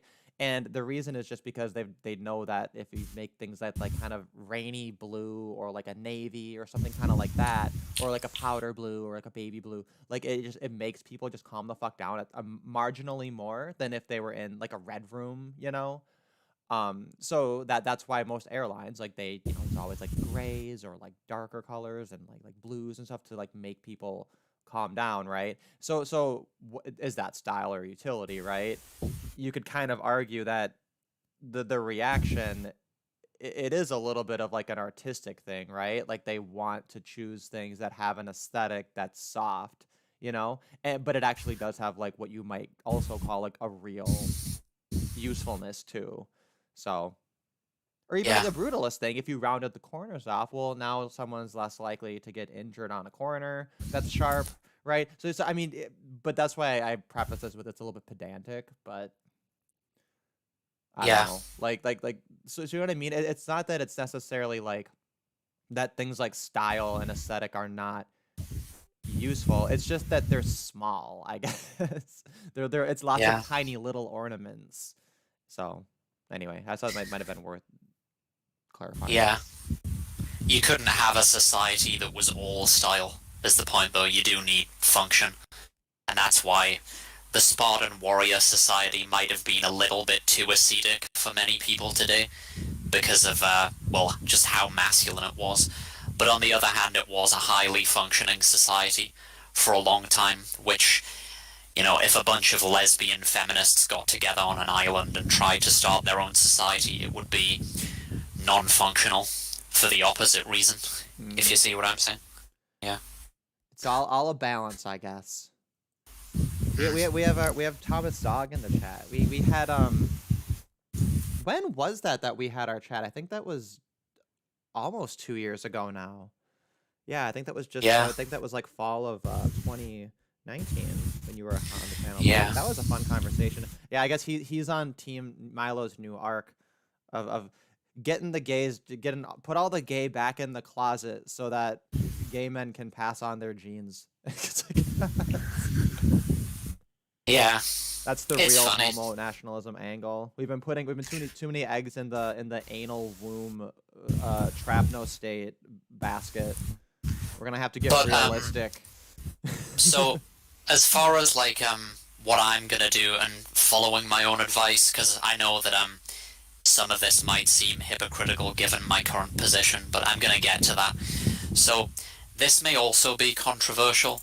I think the ideal conception of complete masculinity, and this is where balance and the Jungian thing comes into it, I suppose, it should incorporate ways of being and acting which are alienating to significant sections of men. But then I'm not saying that all men have to participate in it. Not everything needs to be for everyone. So, for instance, think of philosophy professors, or the professoriate in general, who spend all their time pondering esoteric problems and conversing in a register which is alien to most people. I think that things like that are necessary, and I think that they are admirable, even though I don't expect them to be meaningful or useful to most people. Or Louis XIV was an interesting example. I was reading a biography of him recently. He was a complete being, so to speak, in that he embodied many of the masculine values, but he was also he was a highly effective leader. He promoted the military, and good leadership qualities are rare in any case. But he also understood that style and image and sensibility were important, which is why he dressed as he did, as did the other French aristocrats, before they became degenerate. And he founded and created Versailles Palace and so on when it was originally just his father's hunting lodge. That's what Versailles Palace was originally before he converted it. And I almost think that I think that all these things, the intellectual, the spiritual, the flamboyant, the beautiful, it's almost like this is what men deserve when they've created civilization, this just endless possibility. And I don't think most men really object to it seriously. I think this is what Phil Tanzer was getting at when he said that he used to dress and style himself in a very gender atypical way. And he said that the most masculine men he knew didn't get on his case about it, like they weren't bothered by it, because he was clearly physically formidable and complete in his virtues and not insecure. I think most of the time when men complain about those kinds of behaviors, like effeminate behavior, I don't think they're really objecting to weird gender expression per se.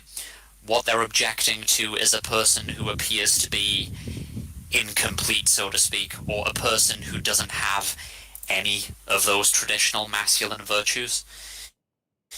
And it so happens that I actually really like technological civilization.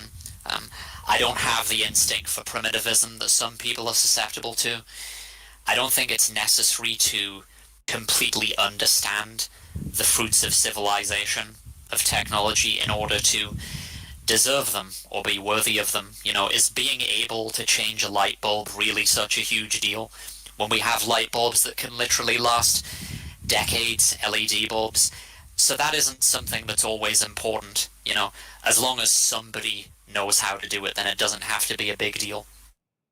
But on the other hand, I do suspect that Marx had a point when he talked about an overabundance of useful things creating masses of useless people, and this is the decay of masculine virtue and value that people lament in modern society. Because it's like,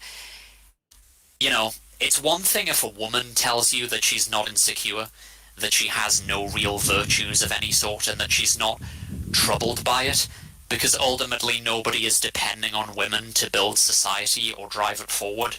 People depend on men to do those things, which is why when a man tells you that he's perfectly content having essentially no virtues, that's something altogether more worrying, and it's a sign that the society is pretty deeply fucked. So, and I was thinking about all this. But I mean that's just based on the presumption that like men have to do all the lifting, Like it's ultimately just based on an entitlement.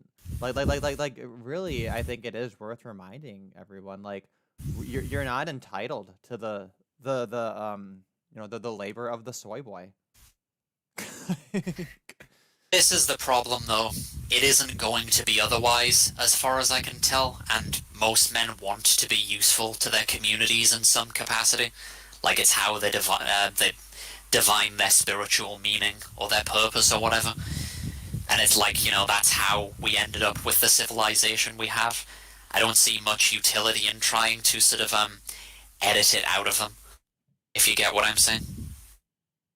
Oh, sure. And I guess my point really wouldn't be doing anything for them, right? It would just be kind of like leaving them to their own devices. So then there is this question of like, I guess, what's the best way to pull someone out of that, or to? I mean, I'd say, yeah, you make the case, right? And that's about it. That's what you do. You make the case to people, and then if they want to do the thing, then they do the thing, But if they ultimately choose not to, it's, you know, their choice and they can be miserable. Yeah. So it's like I was meditating on just all the suffering that led to my existence, especially since my forefathers weren't middle class, they were miners and shipbuilders and so on.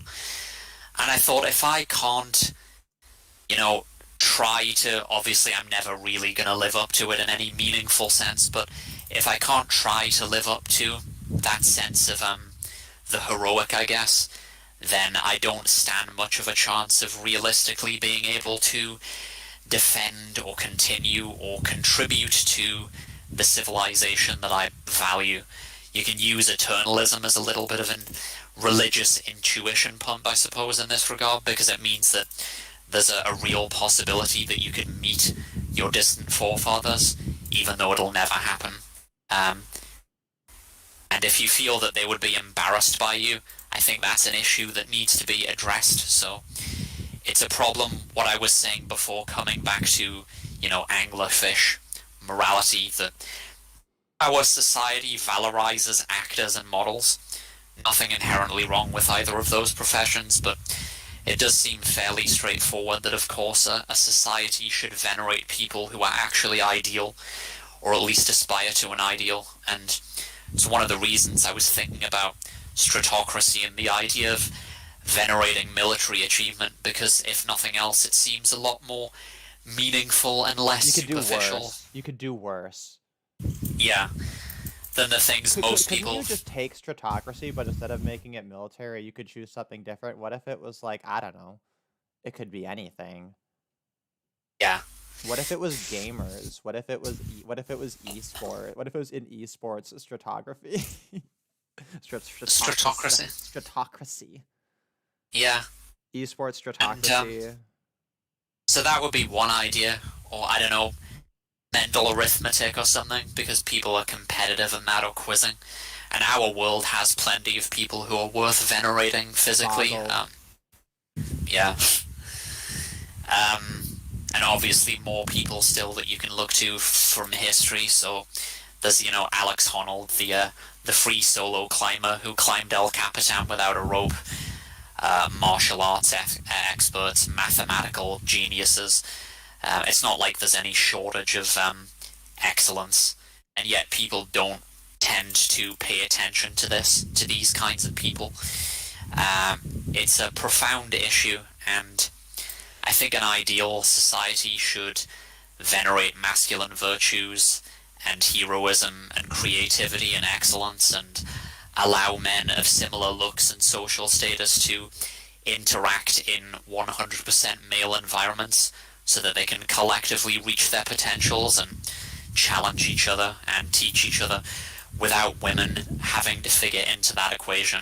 It's one reason why I object to this sort of the ritual co-edizing of everything and our culture's obsession with sex, because it completely destroys any possibility of these things. I remember reading W.H. Auden, this 20th century English poet, talking about his experiences at all-male boarding schools, and about how he would stay up all night with his friends at a boarding school, engaging in this kind of intellectual abstraction about society and relationships and the meaning of life. And on the one hand, you might dismiss it as pretentious, especially for people that young, but I'm just kind of envious that I didn't get to have that experience as part of my adolescence, because the way most public schools work doesn't really foster camaraderie of any kind in that way, and it's always co-ed. So this is why, for young men especially, I'd recommend finding out whatever it is that you're good at or could be good at, and then finding an extremely male-dominated environment, ideally 100%, where you can practice it safely with men who are willing to challenge you and be patient with you, so that you can maximize whatever virtues you might have and sort of become worthy of your ancestors.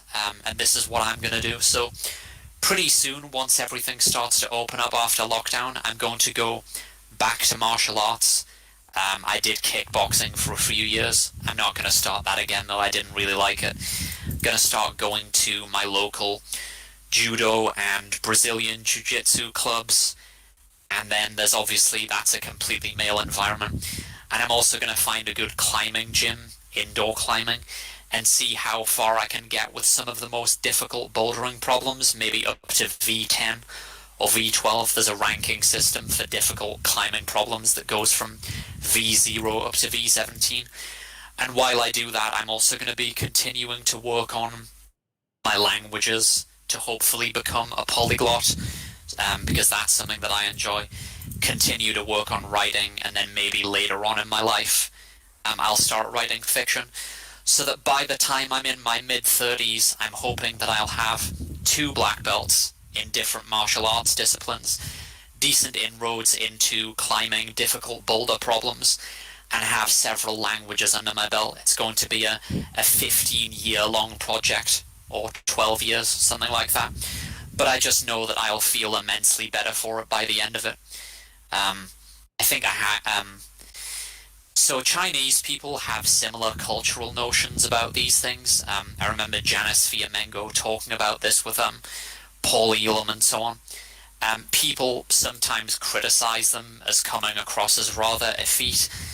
I'm not saying this from a place of judgment. I'm saying it from a place where I'm starting at 0 myself.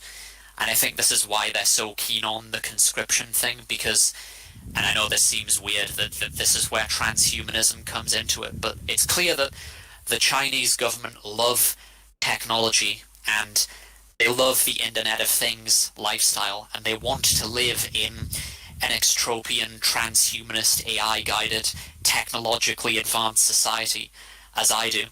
But they also want to find ways to harmonize that with traditional virtues, so as to avoid runaway effeteness and remain formidable in the eyes of other nations. So an interesting example would be something like the Shaolin monks, some of whom start living and working in the Shaolin temples, I guess when they're only small children, and then by the time they become adults, they've already developed proficiency in a special skill, which has the advantage of connecting them to their history as well. So imagine if every man in the West was inducted into these special all-male societies from childhood to train themselves in recursive self-improvement, so that by the time you were 18, by the time you were at the end of your adolescence, you could already say, oh yeah, I'm already on the men's national judo team, or gymnastics, or arithmetic, or whatever the hell it is.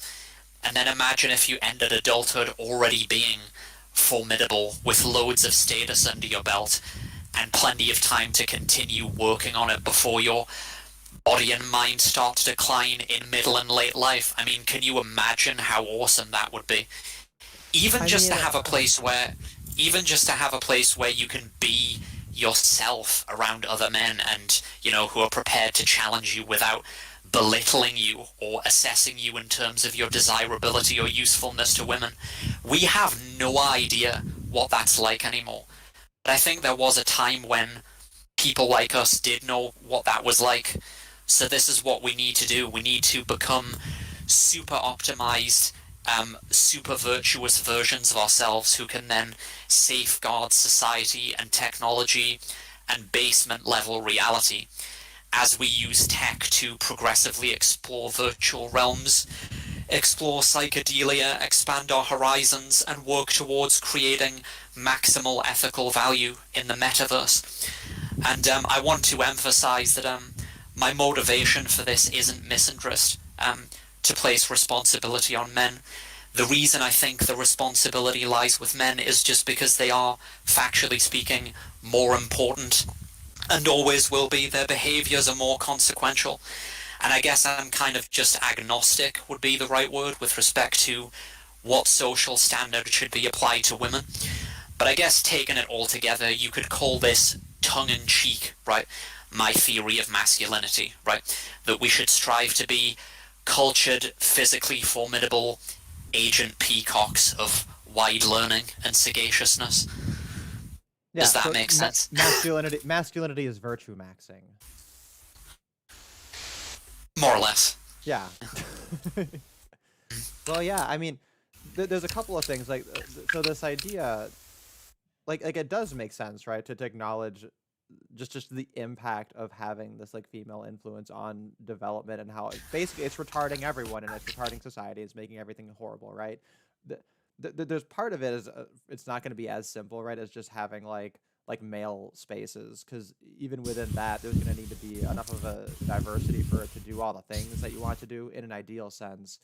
And of course, in order for it to be palatable, you will need as many female equivalents to accommodate. And because if there's a perception of two different drinking fountains, you know, precisely the kind of a great example of the exact kind of problem that needs to be outgrown through this kind of a solution. The other thing too, though, is like it does kind of remind me of, you know, like in Asia, they put all that pressure on like literal babies to get into like top kindergartens, right? And like it's just it's ridiculous. It's like a ridiculous cartoon because it just got so competitive. And like the way you describe it kind of is reminding me of like I'm seeing a little bit of that.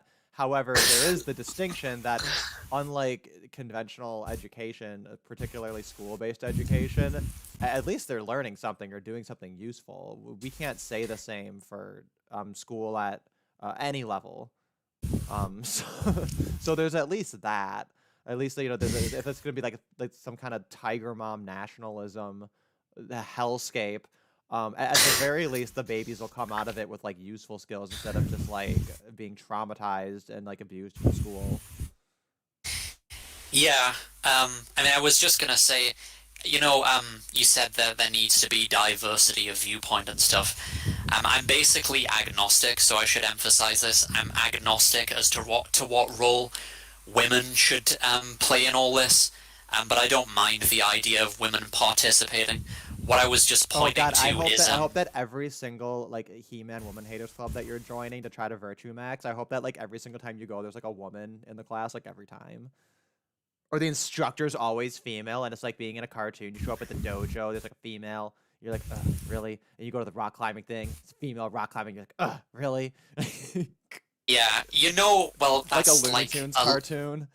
a little bit cartoonish. I'm not saying I would be viscerally disgusted by the presence of a woman in these places. Like, come on, you know that's not really what I meant. Then it's like it's like a gender flipped Mulan. But it's just like the assumption of co-ed for everything should be questioned, in my opinion, because it's like,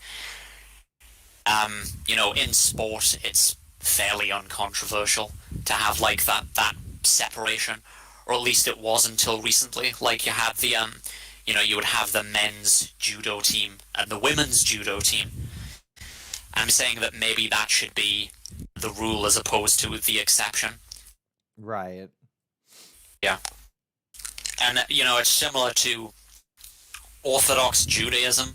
Not that I'm a Jew, but it's like, you know, where the women are allowed to become professionals and whatever the fuck, but you still have that separation sometimes, to a quite extreme degree, so as to avoid the confusions that are introduced to the dynamic, when you have an intersexual dynamic instead of just an all-male dynamic, which should be reserved for family formation, basically, so as to mitigate Me Tooism and, you know, whatever else. I think, like, do you know what I'm talking about? I mean, yeah, I think that it follows. I mean, the other thing too, like unschooling, clearly would be achieving all of this on accident.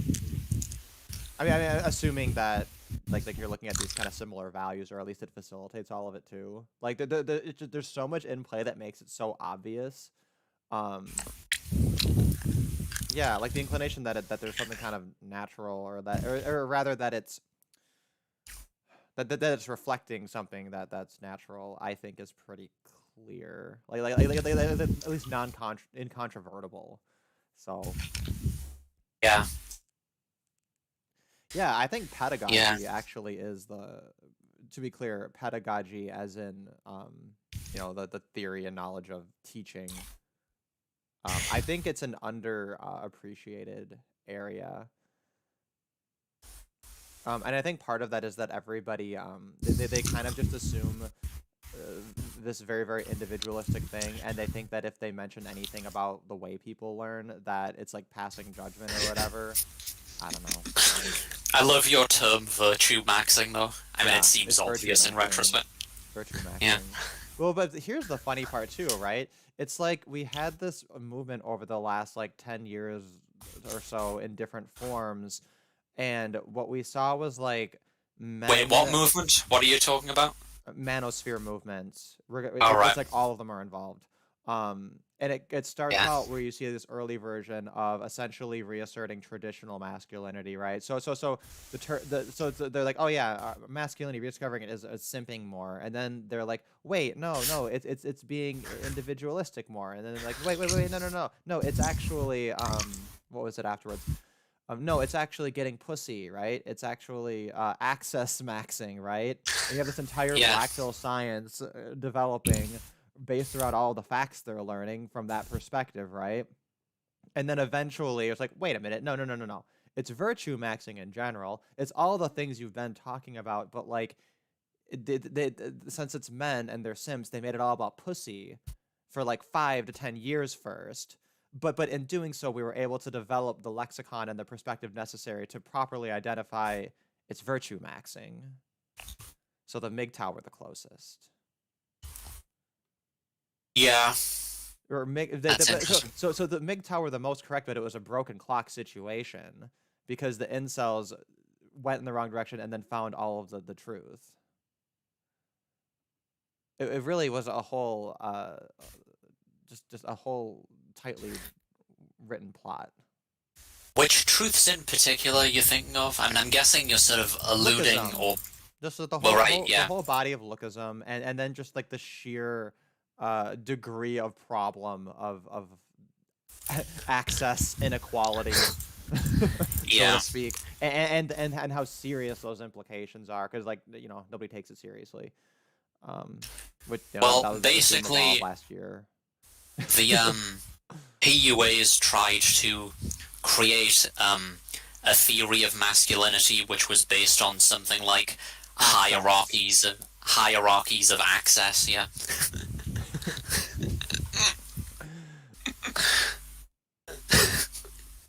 The fun part about having the term access now is we can also do the thing of using last names as adjectives.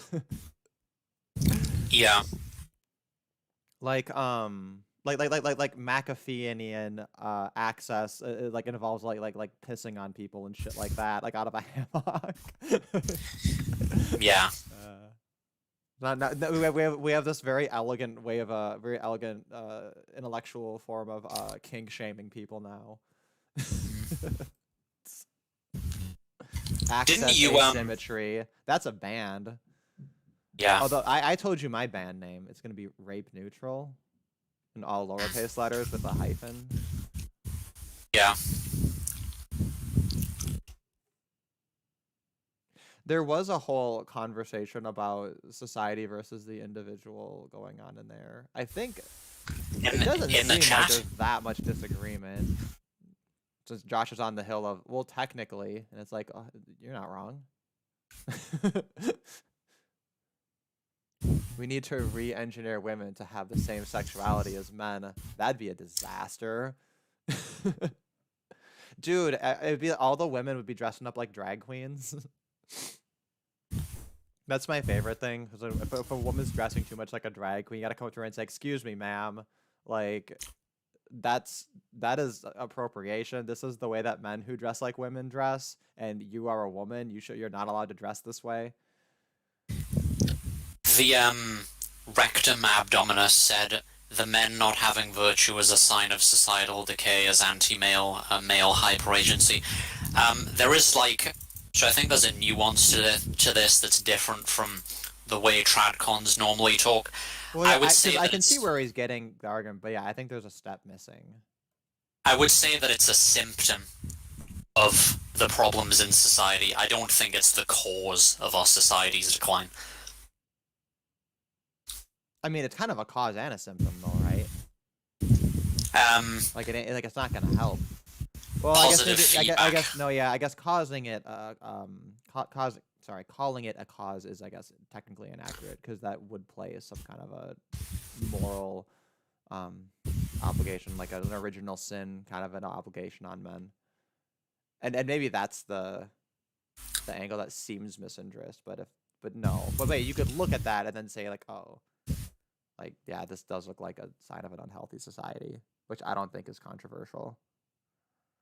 Yeah. Oh well. God, I'm still upset that that Bible cost $50. Like for $12 maybe. Wow, there is actually a really long conversation in the chat. Yeah, Didn't think there would be. There's a great conversation in chat. I mean, it seems like they got it all sorted out.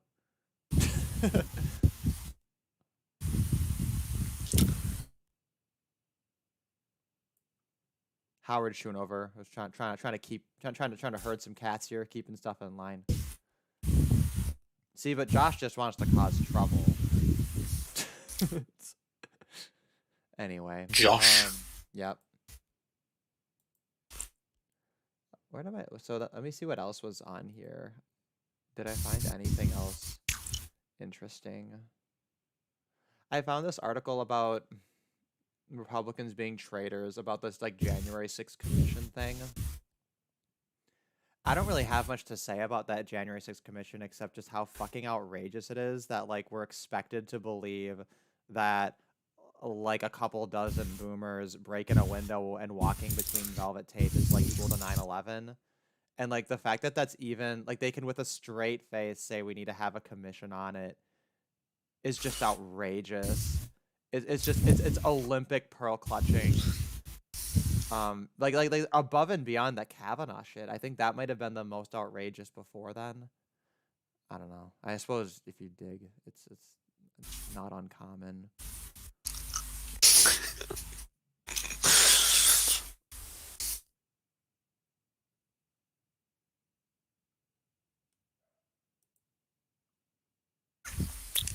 Did you have any other items to go through? Not really. I didn't. Nothing terribly crazy going on. I mean, I guess the usual. Like, there's the aliens thing, but I don't know. That all just seems really gay. Yeah. I've never really cared about aliens. I think I saw a meme. It was like a Doomer meme where the aliens come by, like, aren't you surprised? And the Doomer's like, I just got a lot going on right now, man.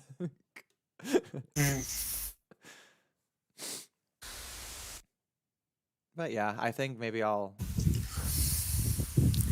take a look at Helen Pluckrow's book. When you were talking about like He-Man woman haters clubs, like you were joking, weren't you? Well, like that isn't actually what. Yeah. Okay. Yeah. Okay. Yeah. Oh, here's something. Durst the Worst shared this a little bit ago. I guess as long as I'm here, maybe we'll make this a last item here to take a peek at, just to see what's going on. 10-year-old student wrecks Lefty school board over masks. Oh, I don't know how much about fucking masks right now. Yeah. This was pretty just speaking hypothetically. Oh, this video is a little bit long. The tension with technology that people tend not to recognize. The thing is that technology isn't intrinsically good or bad. It's like it just so happens that when you create fire, you create the technology to heat food properly so that you don't get E. coli infections and die, but you also invent a technology that you can use to commit arson and murder people, although it is kind of an ineffective way of murdering people, but you see what I mean. It's always a double-edged sword. There's always a choice. And the question is, the thing is that technology could lead to a kind of runaway effeteness, and you could say that that's okay because, oh, the technology will deal with it, the AI will deal with any threats from outsiders or existential threats, so it's okay if the population is completely effete. But then there is also the question of that's an extremely long way away before we get true runaway superintelligence that completely outstrips human beings. For a long time, probably another 1,000 years or something, it is still going to be an interface to different degrees of human beings with their technology. So there are always going to be humans that don't want to plug into the Matrix, who will be part of your society. And there will always be humans necessary to take care of basement reality, so to speak, outside the hedonium simulations or whatever it might be. And what you need to do is integrate technology with them so that they experience serious hedonic uplift and are super intelligent, super happy, have extraordinary lifespans, are socially responsible, creative, and all the rest of it.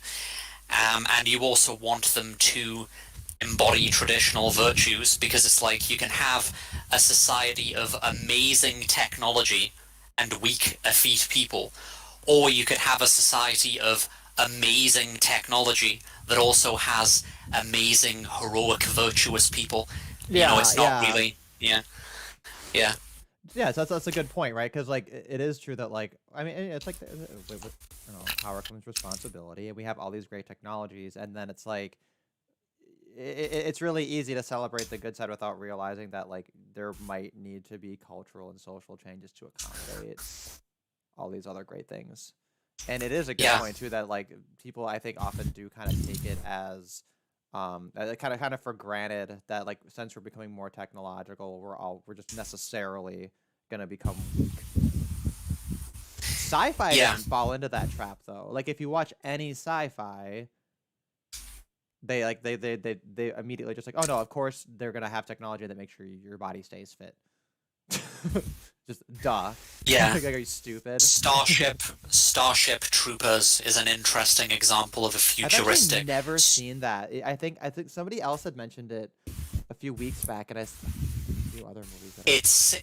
It's basically fascism. Like that's kind of the social order that's described in a futuristic like space opera setting, and that's why there are. Says super intelligent and super happy are incompatible.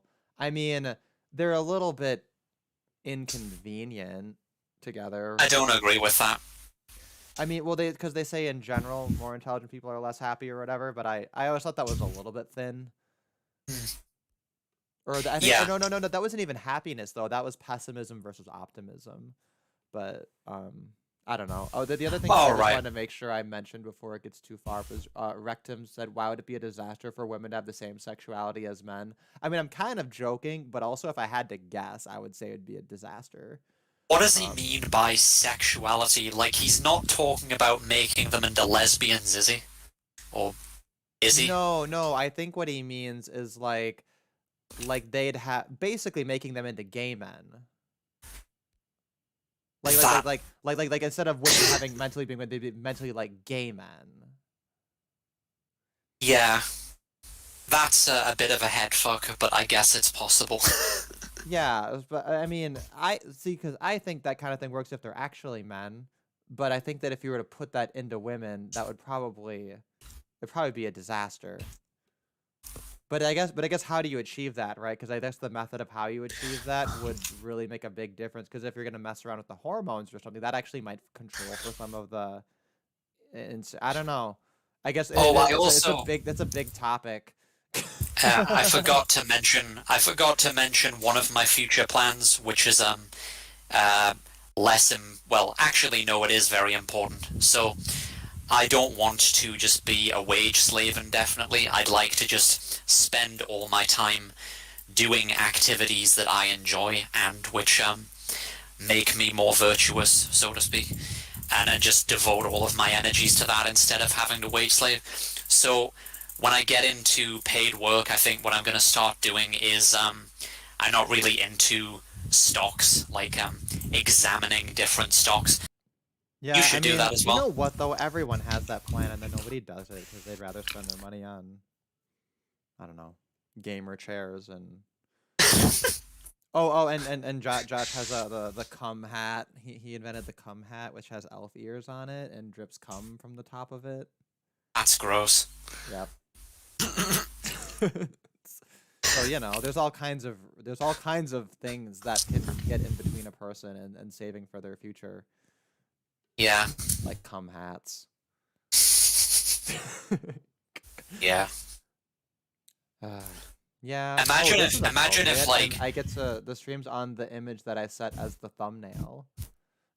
Imagine if you won the lottery, like you won $1 million or something, and then you just invested the $1 million into an index fund so that you would get paid, I don't know, 30 grand a year for the rest of your life out of the index fund, and you could just like fly around the world fucking about and doing whatever you want. Be fucking awesome. I find it so strange when people say that they wouldn't know what to do in a situation like that, or that they'd be bored. Like, that really just strikes me as a lack of imagination. I can't help but agree. I mean, and if that's how you feel, then just donate all the money. Oh, but pay your taxes and then donate all the money, right?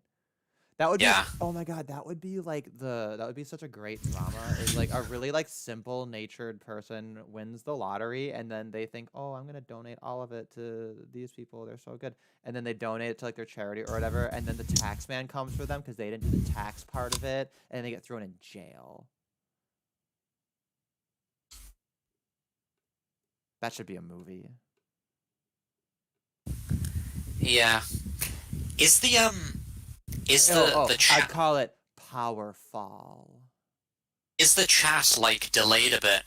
Like, because, I don't know if it's just my delayed. Yeah. My retardation, but it seems like they're responding We're delayed, to something the chat's delayed, everything is just slow. Yeah. Because one of them said, I hope you never get big enough for YouTube to notice you and want to shut you down for your spiciness. I don't know if he's referring to me or you. I don't think anyone... I don't think this channel's ever getting shut down for spiciness.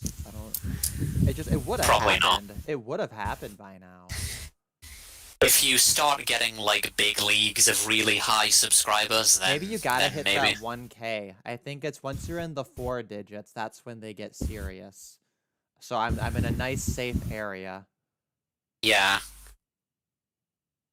You will get to 1,000 subscribers eventually.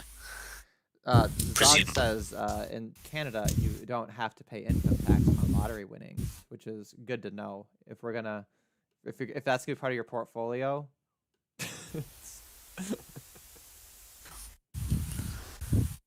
Rectum Abdominus says, I'm a pro-male collectivist and therefore pro-homo. Oh, you know what else is interesting? So you know how NFTs are bullshit? Is what is what the prevailing wisdom is, right? Okay, you know about like crypto, right? Like a little bit. Like, I don't know how much into it you are, because we never talk about it really. But like so you have these NFTs, right? Which is like you can create like a digital piece of art, and it's tied to a blockchain for a particular crypto.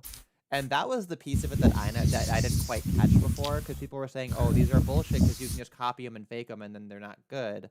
But if they have like a way to tie it legitimately to a ledger with that specific crypto, then I think maybe there's a thing. Unless that's also copyable, I'm not sure. But my point is, I learned more about it. Yeah. Alright, I didn't have anything else to add. I might look into that more later.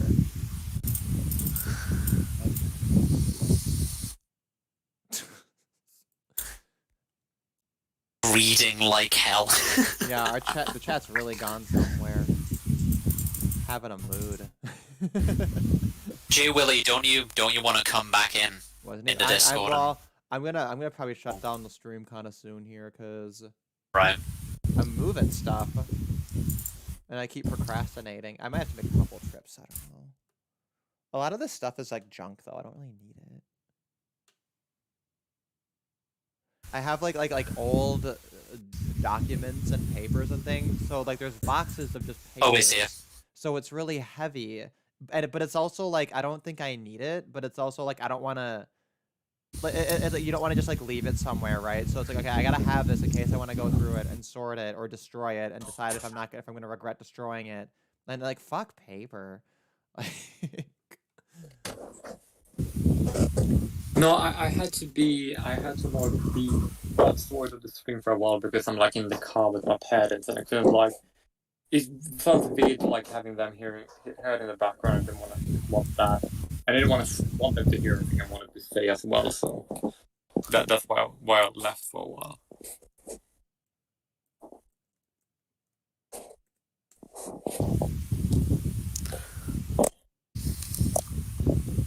Did you hear me, right? Yeah, I hear you. Okay, perfect. Yes, hello. I was answering the rectum's question, so I got a little distracted. Answering the rectum's question. We answer to the rectum here. I don't make the rules. So, I guess I do Jay make Willie, the rules, technically, and that's still a rule. I don't know. I guess I have an excuse. So, Jay Willie, did you have any thoughts on my, lecture? I don't know if you heard it. I think he's gone. Already? Oh, he's muted. Oh, yeah. I don't know what he's doing.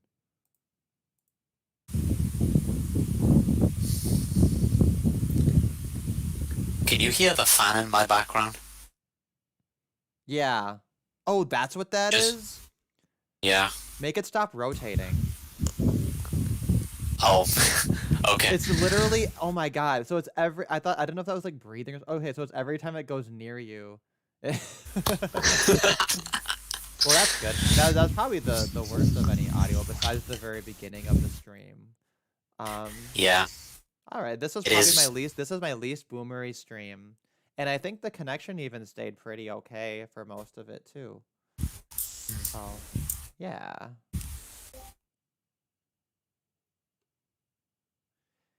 Yeah, but yeah, basically this channel kind of accidentally forming a cult of dissident homos. But you know, yeah. it's organic, so. Yeah, it's completely organic.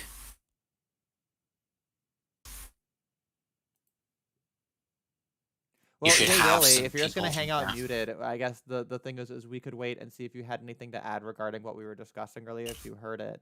But otherwise, I'm gonna close out this stream and then yeah, and then talk a little bit later. I'm in a tricky situation right now because I was gonna go and wash my hands and I can't find any way to do it. That's the reason why I'm muted. Oh, well, are your hands washed now? Do you need a minute? I mean, did you wash the front part and the back part? And then I'll be alright.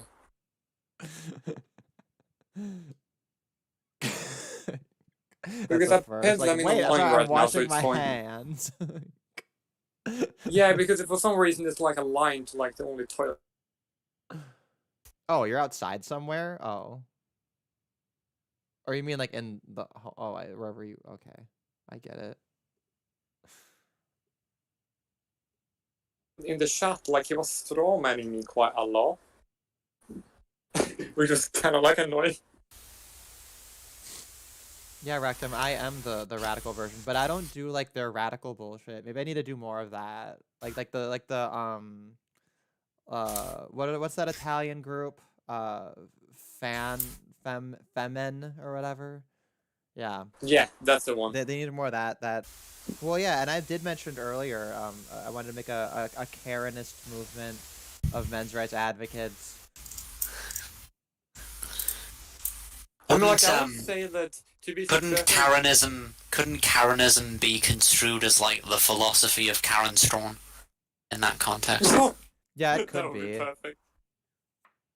It could be, but I don't think she would own that. I think that she would just say kind of have my own perspective, but also the tenets of what she's saying are pretty much very squarely core manosphere perspectives, you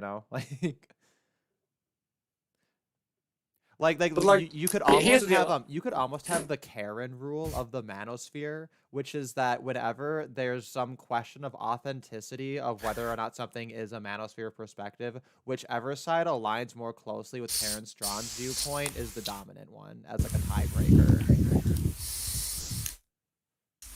Karen, she's pretty awesome, so that would make sense to me. Yeah, literally the Karen rule. So I think that's Karenism is you get the haircut, you speak to the manager, don't you talk to me or my son that way ever again, right? Yeah, that'd be that'd be awesome. Like I love it as like the hysteric, violent guardian of like the little toddler retard Pepe, you know?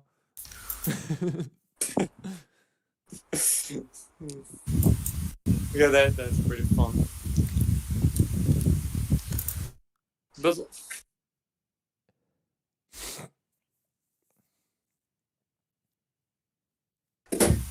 Yeah, and sorry. Rectum, what I did actually at the beginning of this year is for any of my videos, I have them link at the end to ones that are kind of like relevant or in that vein. And so I kind of identified a few like large collections and like accidental things that sort of became series. So if you like start with any video that looks interesting, and if it was interesting, the ones that follow it are probably going to be similar. Otherwise, I guess if it was a bad video, then you know by deduction to avoid the ones I linked at the end. It's a general guide, I guess. I'm just gonna go and make a cup of tea. I'll be back. Jay Willie, were you gonna say something? Oh yeah, I was just like to say I don't really have too much time, but I would like to add that he basically said in the shot that like that traditionalist conservatism was like anti-male, and I would say that's not true. Because well, it is true when it comes to trad cocks, but it's false when it comes to the To a very fusionists. Yeah, but that's because there are so many of them. Then fusionists. That's the problem. I guess I would say not necessarily, but it's gonna take a lot of work if you want to reconcile traditionalism with like any non-male view, in my opinion.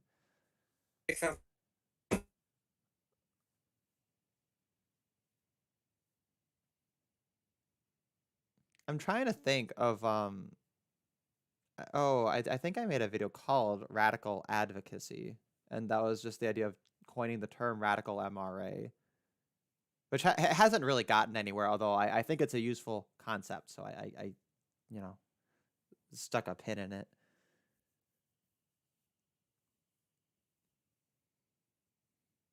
And now the thing I started was single issue intactivism, which is basically a cyberbullying movement against voters, saying how come you voted for someone who's not trying to ban circumcision? Like, don't you have any prior? What was more important? So I guess that's also kind of a form of Karenism too. It's a little bit tongue in cheek, but it's also literally and technically true. So, wow, best video in all of YouTube. Stop. You know, I have this problem where I hype things, right? I'll see a movie and I'll be like, oh my God, this movie, it's the greatest movie of all time. There's never been a greater movie ever. It's my favorite movie now, right? And then next week is some different movie. And my friend's like, okay, I watched it and it was like, I guess it was good, but like, man, you told me it was the greatest thing ever. I'm like, and then like they come up with an impression that's like not as good as had I just let them watch it. The only issue with radical MRA as a concept is like often the term radical usually means like uh things you do, like activism, right? And the radical versions of it include like things that are illegal or violent, right? And the way I worded it is that it's specifically like we're talking about ideas and advocacy and things, because even that is like forbidden, you know. Even that apparently goes too far. So it's like you're a crazy rebel badass just for saying things these days because everyone's so fucking sensitive.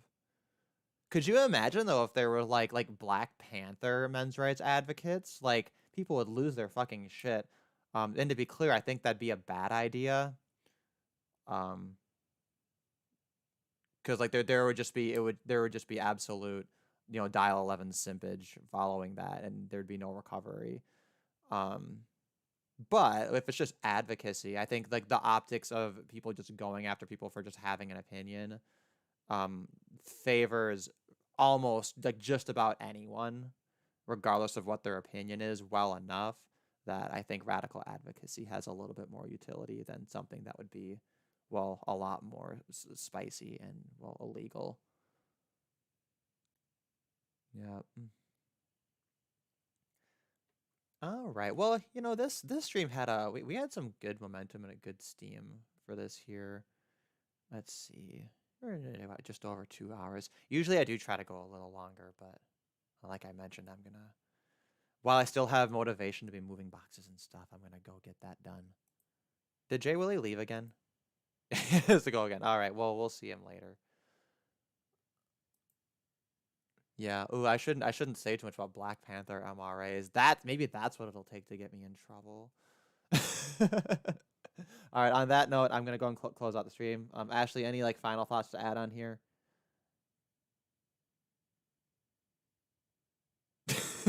Yeah, maybe he went AFK. All right, everybody. Thanks for dropping by.